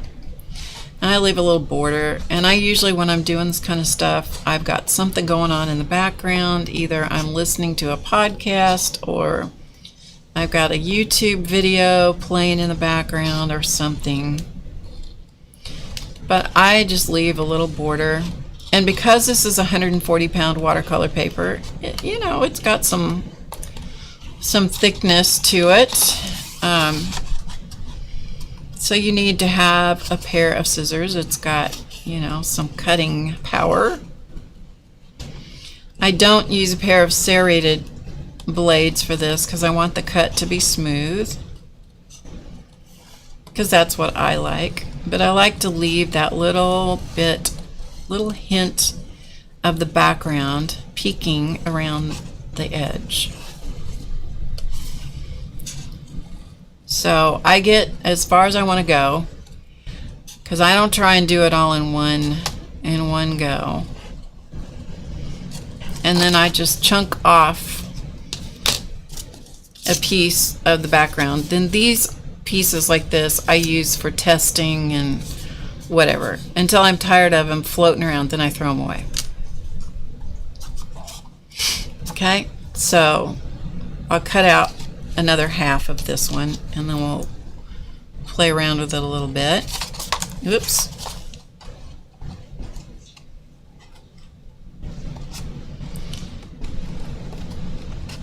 Now if you have a cutting machine, electronic cutting machine, you may be able to figure out how to make an electronic cutting machine do this for you, but honestly, it's not going to be worth it to me to have to figure out how to do that when I can do it and get it done with a pair of scissors in a relatively short period of time. And the reason I end up chunking it out is because this little thing back here starts driving me crazy. It starts hurting my hand because it starts, and it's just unwieldy, that's all. And am I leaving the exact same amount of the border around it, of the background? I don't know. I just do it, I don't worry about it. It's just a piece of paper. If I don't like it, like this one, I didn't like that at all until I got done with it, and then I closed the book and looked at it the next day, and I went, well, it's not too bad, not too bad. Okay, so there we have half of it cut out, right? And then, because this has the turquoise beads in it, then I used the this ink,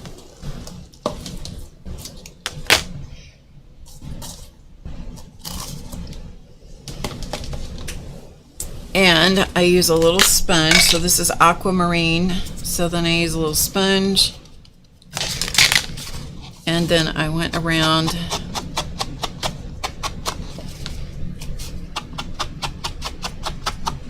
and I just chose the aquamarine because I wanted to. Could have been black, could have been dark blue, could have been magenta, could have been purple. But I like to have something that's going to tint that outer edge, where I left the background. So I like to just tint that a little bit.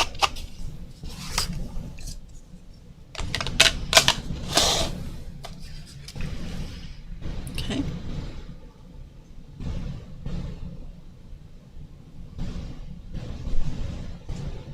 All right, so for the part in here, to get that out,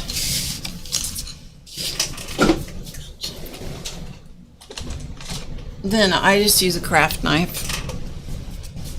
This is a rotary cutting mat that I have on my table here. And then you have to keep your wits about you when you're doing this, okay? And I find it easier to work with a craft knife than with a pair of scissors, so. And then I'm going to come in here. And typically I get my head down pretty close to what I'm doing, which I can't do and keep my head out of the camera. So I just do the best I can for you guys.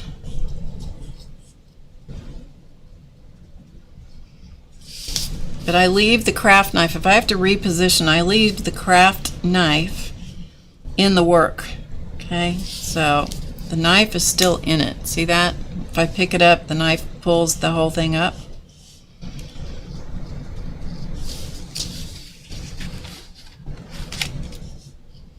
And I find that that way I get the smoothest cut, because I want to get rid of that out of the middle. Now you can do, if you're going to do embellishment, which I am, you can do that before you do all this cutting or after. Totally up to you. And I generally use the Moonlight Jelly Roll Sakura pens. That's my preferred pen because I like the colors, I like the way they show up on the mandalas. A few places I didn't get all the way through.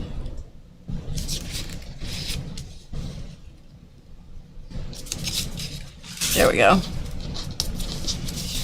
Okay, so there is the middle of my dream catcher.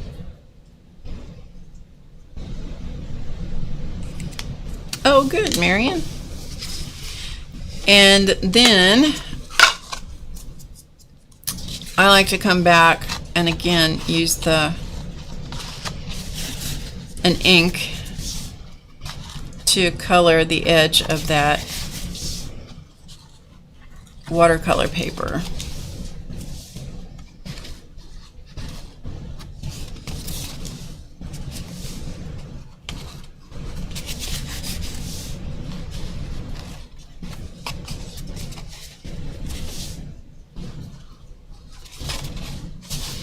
And I just like how that looks, you know. And if you want more, if you want it to have more color, then you of course can come back and add more. But that's the center of my dream catcher, and that's the outside edge. So that's how I treated that on this one.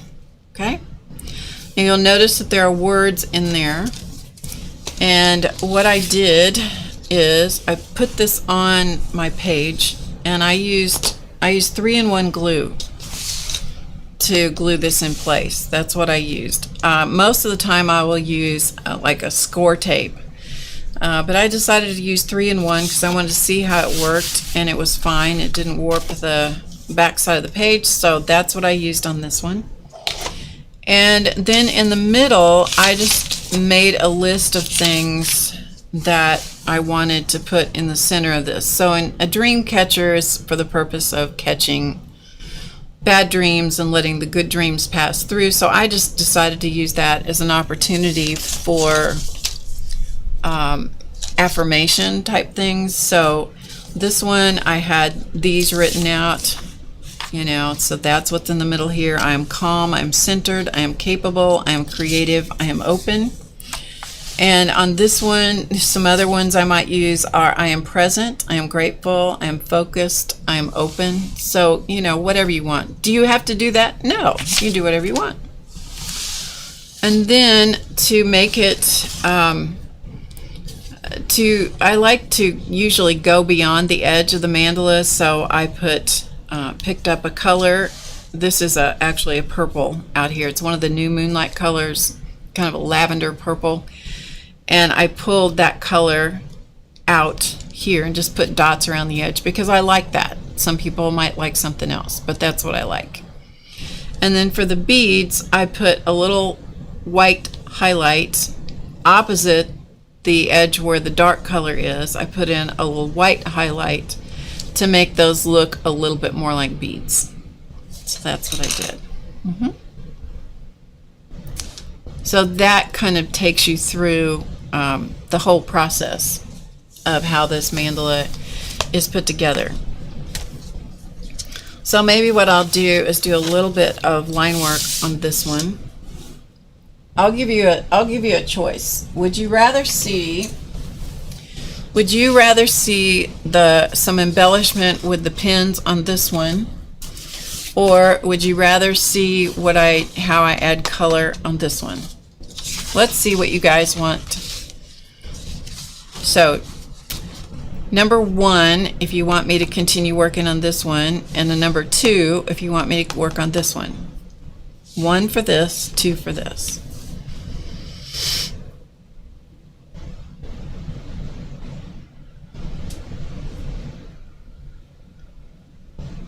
Adding color, line work. Okay, use a 1 or a 2 if you would. So this is number 1, doing embellishment on this. This is 2.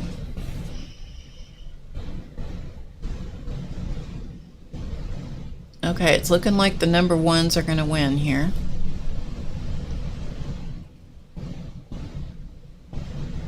Okay, number 1 has 1 out. Okay, we're going to do number 1.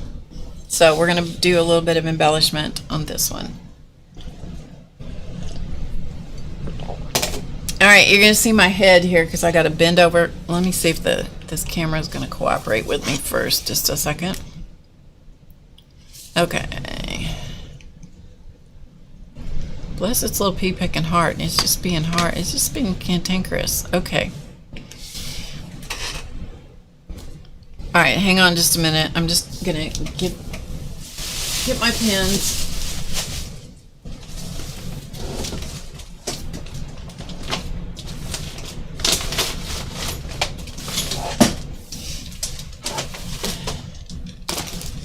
Okay. You didn't need to see my head bend over in the shot, which you are still going to see some of that. See? Hello. Okay. All right, so these are the pens that I'm using, which are the Moonlight Jelly Roll pens.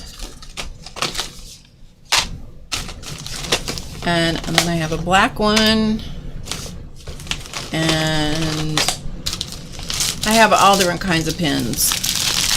These are kind of the ones, kind of my go-tos. Okay.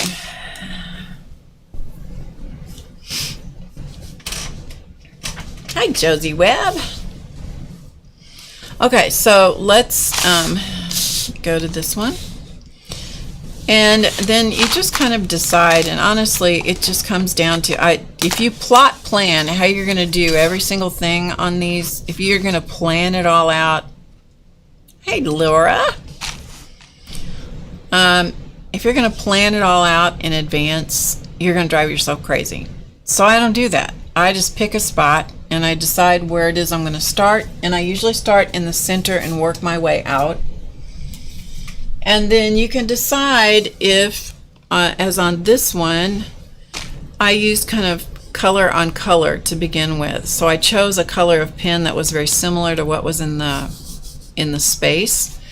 So you can do that, or you can pick a high contrast. It is totally whatever you want to do.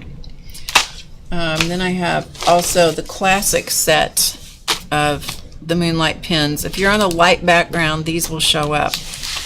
If you're on a dark background or a light background, the Moonlight colors will show up on light or dark. But the classic Jelly Rolls really only work over light backgrounds. But since this is fairly light in here, I can probably get away with it. So we'll find out. I don't know. Maybe not. See, I sometimes change my mind. I most always have a piece of whatever it is I'm working on available so I can test the color to see if I like the color, and okay, maybe I like that. I test that one, and then maybe I try this one and see, do I like this better on this color? Actually, I like that, so I'm going to use that orange. I'm going to start in the middle. And what I'm going to do is, and I'm going to really try to keep my face out of the camera shot here. So what I'm going to do is I'm just going to emphasize the shapes. I'm going to start in the middle, leave the inner ring alone.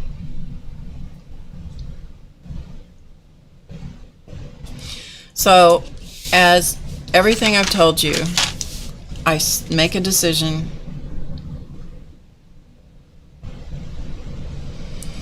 I do it once, and then I just keep on going.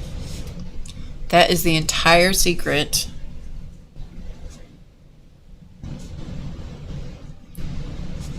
method to my madness. It is the way that I approach many, many things in my life. I don't spend a lot of time worrying about whether I'm going to do something right or not. I make a decision. One time, Race, who is wise well beyond his years, I was worrying about something to do with the computer. I don't know what it was, something. When I was first learning some of this website stuff and all that, I was really worried about it. I was getting hung up. And I was emotional because I was failing in my own mind. I was failing and I was emotional, and he swept up my emotional pieces more times than I can tell you. Let me just say that. He's probably listening, going, "Yep, that's true." And he said, "What? Tell me what the problem is." And I said, "I'm afraid I'm going to screw it up." And you know what he said to me? "Well, yeah, you are." He said, "So just go ahead and screw it up, and then we'll fix it."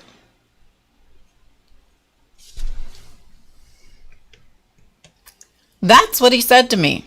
Just go ahead and screw it up, because then we'll fix it.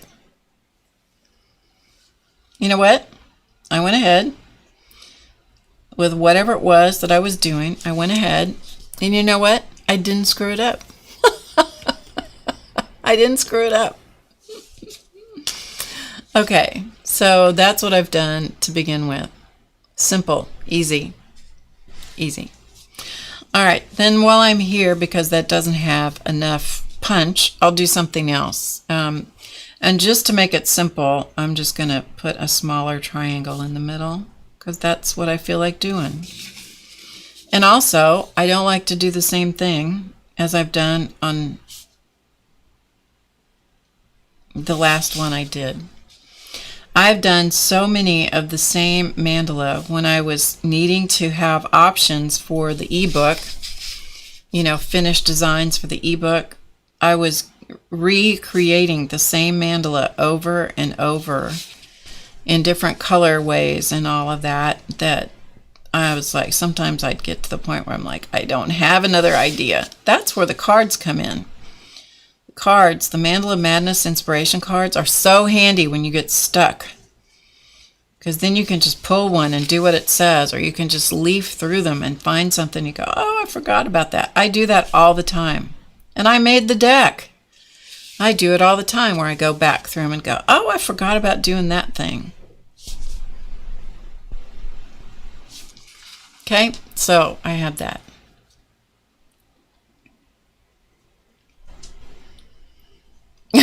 Your brother told you be sure you didn't hit the wrong button.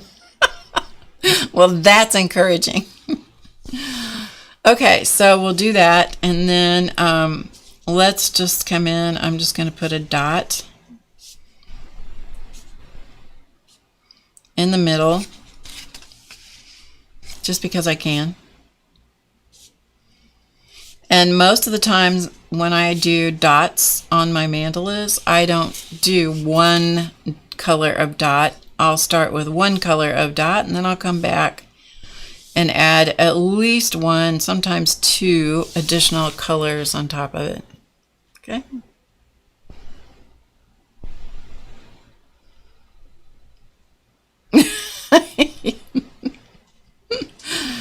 Oh, sometimes it's just so frustrating. I've done more things to my own computer things. I'm like, oh, no kidding. You'd think I would be smarter than that by now. Yeah, not necessarily. All right, let's check out this color. See if we like this color. It's kind of, I think I'll save that for a later one, a later rendition. Let's see what this one's like. Ooh, that's bright. You have to let them dry down so you can see. So once it went on really bright, and then as it dried down to be a pretty reasonable color. So I think we might use that in that section. We're still looking for something here. What about this yellow? Yellow. Let's try it. This is a neon yellow.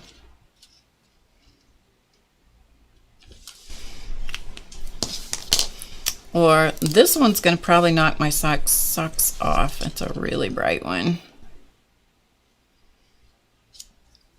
All right, I think actually I'm going to go back to this one. This is the one. Yeah, I'm going to use that one. I'm going to use this.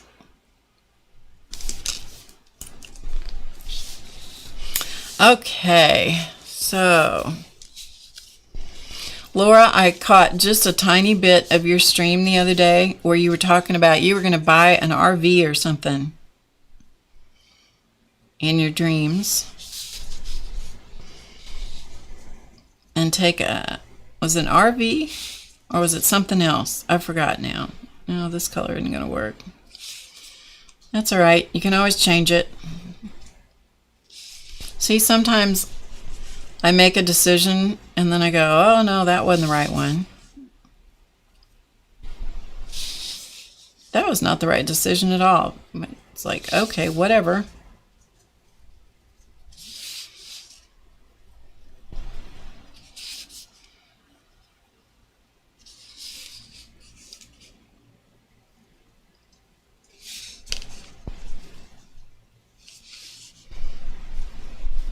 I didn't hear very much of that stream. I just heard a little bit. And I thought, Laura's having fun. She is using her imagination, and you just never know when something like that might actually happen, right? Let's go back to, let's pick up one of these other colors. Something is not, all right, let's just go, how about this? What color is this?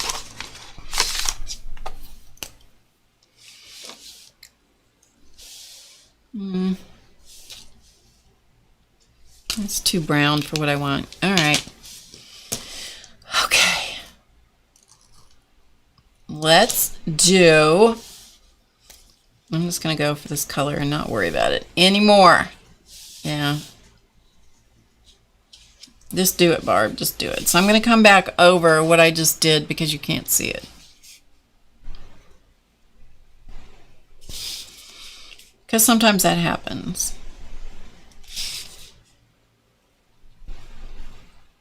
And I'm not going to spend all this time doing this if I can't see it.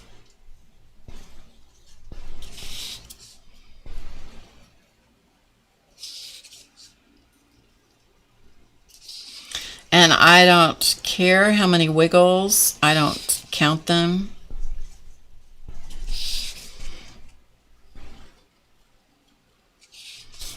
Wiggles in the line, I don't count them.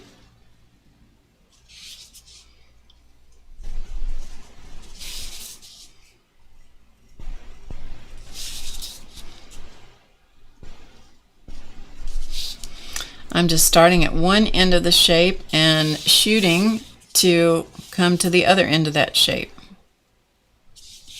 Okay, like so. Magical mixed media tour with Laura driving the bus. There you go. That's good.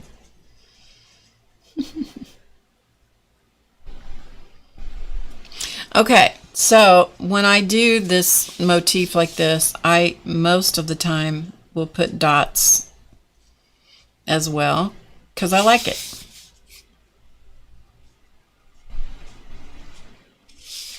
Not always. And if it's not the same number of dots in each section, that's okay. Don't care.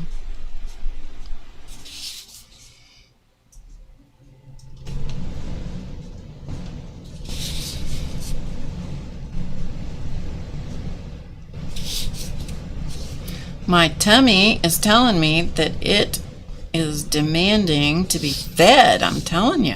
If you hear it growling, my apologies. My apologies.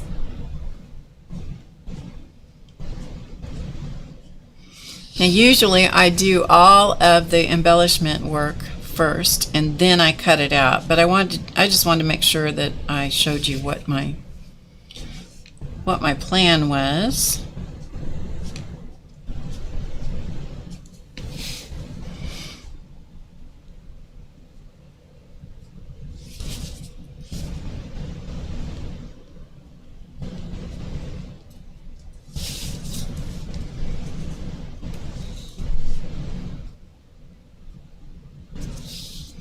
The thing about doing something like this live is I can't fast forward through any of it, so you just kind of have to hang out and watch, or hang out and chat with each other.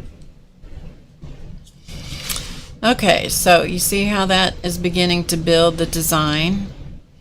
And it's not bad to have that other color in the background, but it was too light. There's a fine line between picking a color that is too light and one that's too dark, you know. Okay.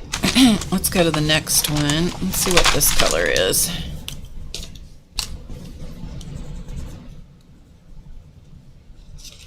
Okay, so this color, this is one of the new Moonlight colors, is this one right here. Sorry, right here. Kind of a brownish, I don't know, they're kind of weird colors. This is the other one that's distinctly brown, which you'd think that would be gold, but that's that color down there. So that one I wasn't crazy about. This one's okay. We'll use it next. Tracy says, knowing me, I would have cut off all the bumps. You can. You certainly can. Okay, so let's go to the next one, and let's see, what do I want to do? Again, it's make a decision and go. Make a decision and go. All right, let's see, what do we want to do? All right, for this one, just for something different,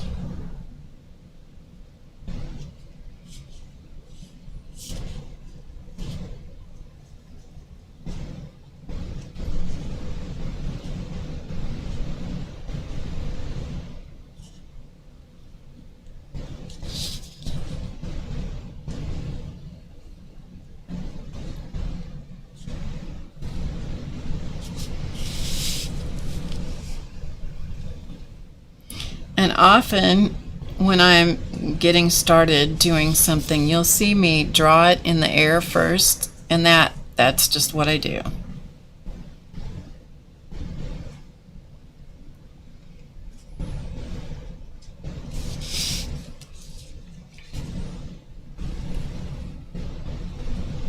And because these sections are all kind of different sizes, and because I have beads to work around, these little shapes that I'm doing will probably be different sizes.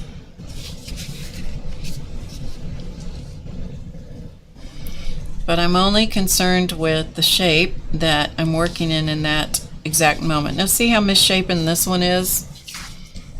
This one right here compared to that one? Totally different size and shape. So you just make the best of it. Like, well, if it goes a little wonk, it goes a little wonk. Don't worry about it. Don't worry about it. Piece of paper. There is always file 13. There is always black gesso. Black gesso is your friend. You really can't stand something? Burn it up in the chimenea, put it in the shredder, or just repurpose it. I've done all of those things. I reserve black gesso most of the time for writing when I don't ever want to read what I've written ever again. That's usually what I use the black gesso for.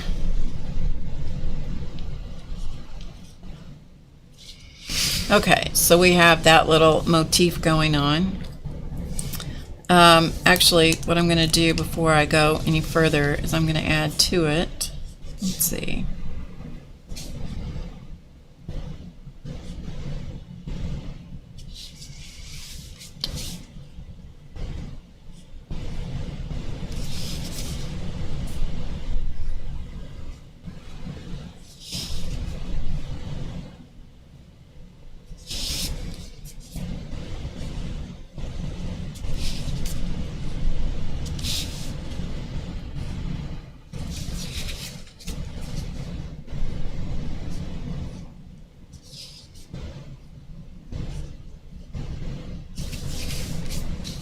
So I was telling you about the city that I live in.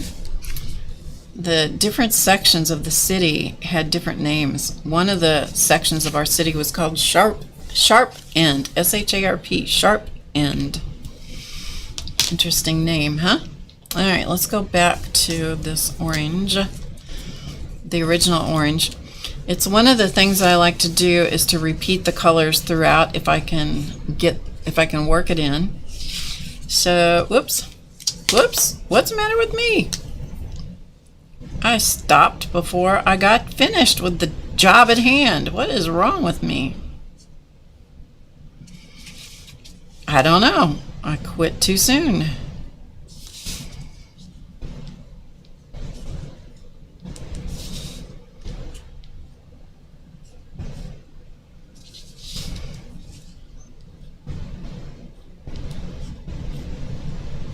Okay, there we go. Even with a little mistake. Okay. Okay, next I'm just going to take this color, which is the original orange that I had in the center part, and I'm just going to add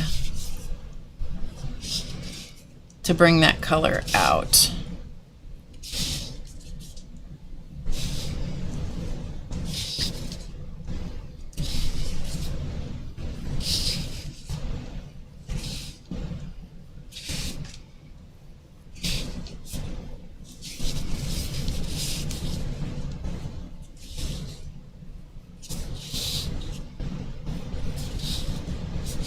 Okay, and then let's see, what else do I want to do? I'm probably going to add just another little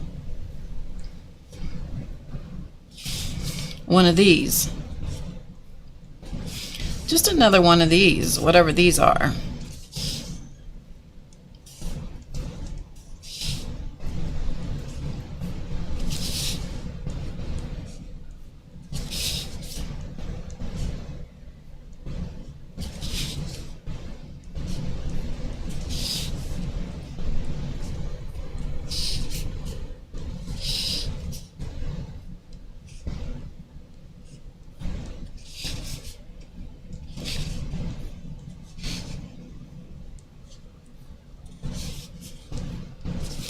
You do have to watch. It does take the gel pens a minute, literally about a minute to dry, so you have to be careful that you don't lay your hand back in it.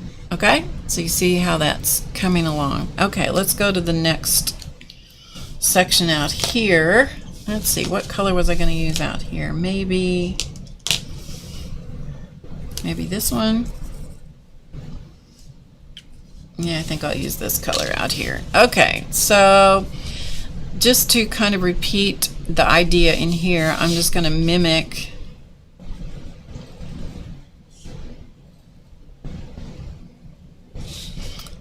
the shape of that.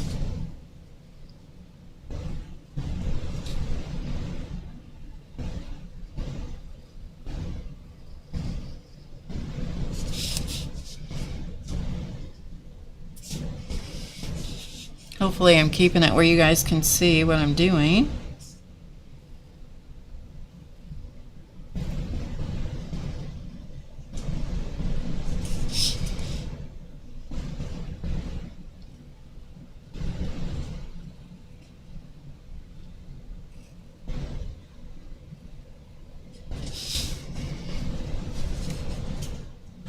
How did it get to be 3:15 here already? Goodness.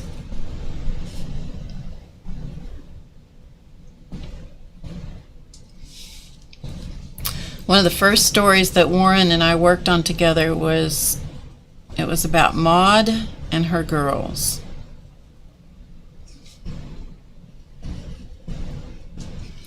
I had absolutely no idea who Maud was. I didn't know who her girls were.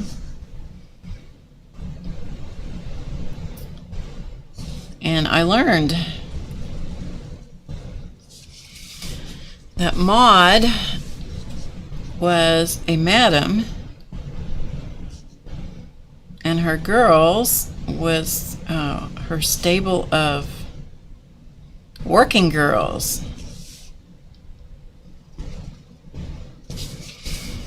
Like, I didn't know that existed here, and this was back in the 30s, I guess. Anyway, it was a pretty open kind of situation, apparently. So, yeah. Maud and her girls got included in one or more of Warren's books.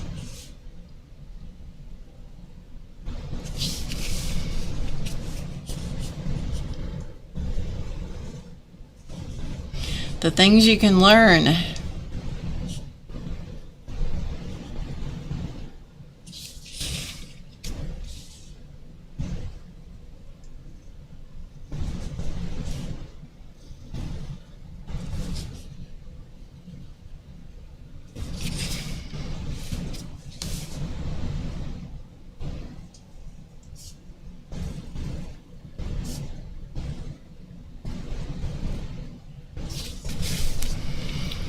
Have you noticed how quiet Chance has been?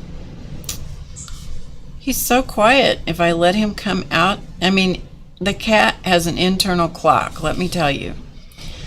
At about 1:45 which is, I go on air at 1 o'clock my time. It's 2 o'clock Eastern, but it's 1 o'clock my time. At about 1:45, he comes out. Even if he's been sound asleep the last few weeks, he'll come out and plant himself right under my feet or on my chair so that he does not get left out. He intends to be on the air.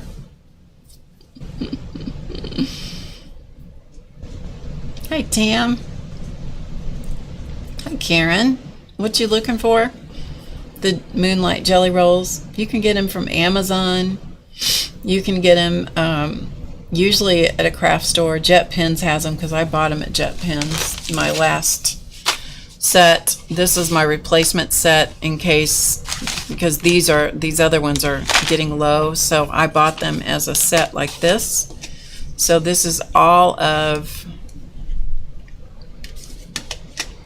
this set here is these two sets that I have been working with. They still have ink, so I haven't opened these yet. And this set, which is the new colors, I got all of these from Jet Pens. So I know they have them. You can find them on Amazon. You can find them usually in local craft stores. So yeah, there's different places to find them. Okay, so let me just do a couple of final things here. One of the things that I like to do is to add white sparkles, and often I will use black first and then come back with white. We'll just put in some white and then I'll come back and add more if I want to. This is a Posca pen. This is in the really fine point of the white Posca pen. The advantage to a pen like this is all you have to do is touch it, she says, as she has to wiggle it. So sometimes you have to wiggle it just a little bit.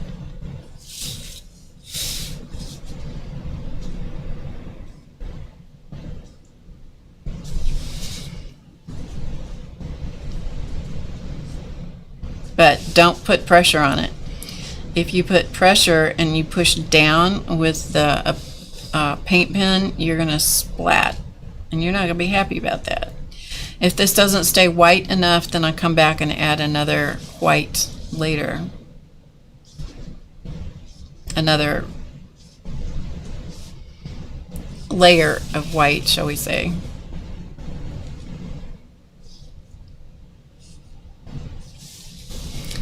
But the white and the black are what really makes it sing.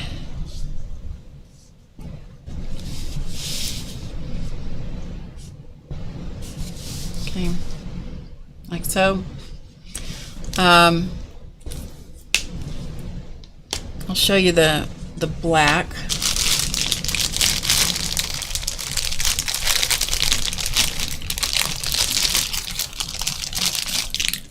So this is the same Posca pen in the really fine point in black.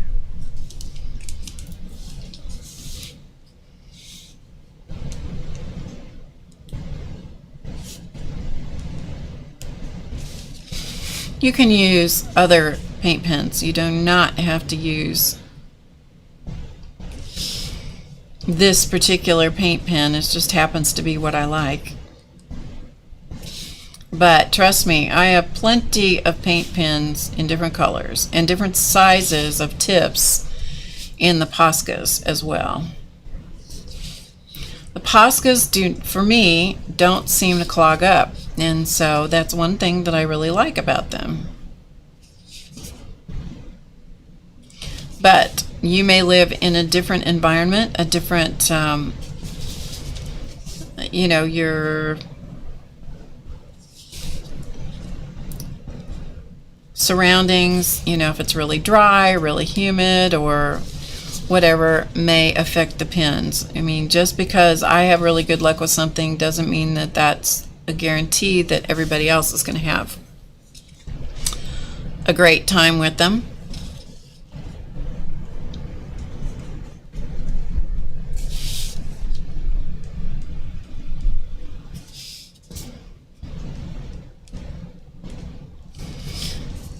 For these dots, I'm just sort of getting kind of close to the orange dot that was down there to begin with. I'm not trying to obliterate the orange that I put down to begin with. For me, too much is not too much. So I literally go doing these. I gotta keep the paper from bouncing. I do them until I feel like it's done. And there is something about the mandala that, I mean, look, I didn't even come close to that one. That's like, oh well.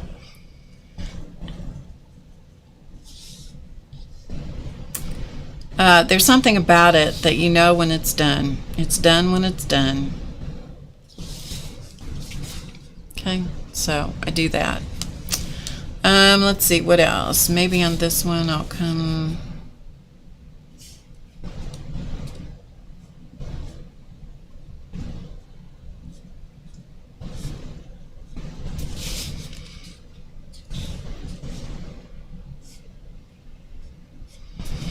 and just add some more color out here. And then quite frequently I'll come back and I'll add white after this is fully dry. Sometimes I'll come back and touch it with white on top of that.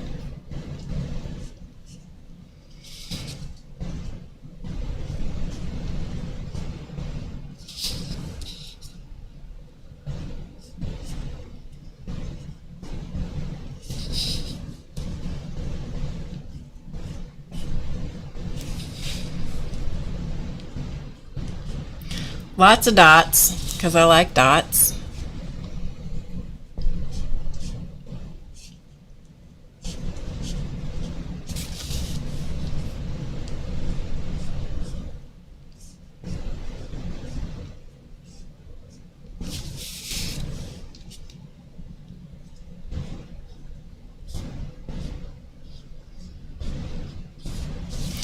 All right, and then I'm going to come back to... see if this is the one. Yeah, I think I'll use this one. So this is a lot of space out here. So I'll figure out what I want to do. What do I want to do with that? Well, maybe I want to do this.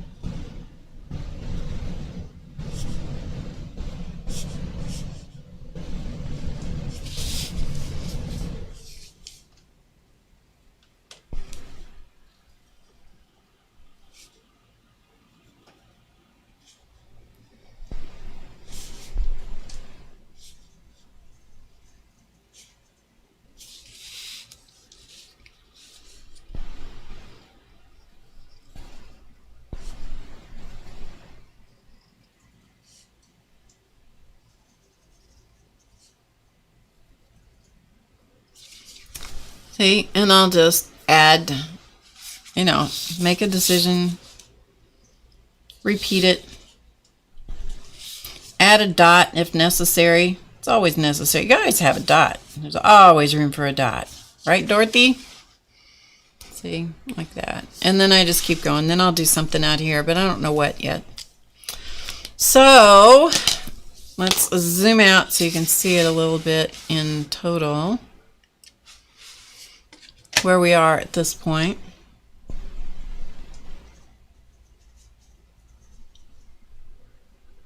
Okay, so there's that. So you kind of got the idea. So let me put it on black, and then you'll get to see kind of what the overall impact is on the black background. Imagining that it's completely cut out and that it's totally finished. So let's use your imagination, shall we? Okay. So you kind of got the idea for what the black does. The black just makes everything shine and sparkle, and it's washing out, the light's washing out the color a little bit. It's not quite as milky looking as it's appearing to you, but anyway, you got the idea. Okay, so that's that. So any questions from anybody? I think I showed you everything I had. I have a right royal mess around me, which wasn't like this to start with. What I put in the center was, I just put words in the center. You could draw a, you could finish, and actually draw this, add strings or whatever you wanted to. But I just added some affirmations in the center. You could actually string it if you wanted to, physically with string. And you could string it, and then put it in your journal or whatever. Okay? Thanks. Oh, I'm glad you liked it. What is the pen point? Most of them are 0.3. Most of them are 0.3. 0.3 fine line, 0.6. It says on the package, it says 0.3 millimeter fine line, 0.6 millimeter ball. There you go. This one, the classic set, is a 0.4 millimeter medium line and a 0.8 millimeter ball. So there you go.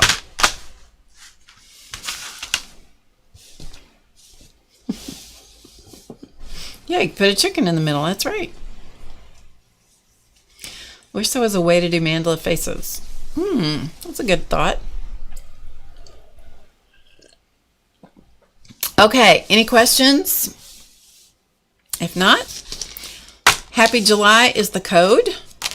So we have ebooks, all of our ebooks, the audiobook Normal Doesn't Live Here Anymore on CD, and the Mandala Madness inspiration cards, all 25% off until 31st of July.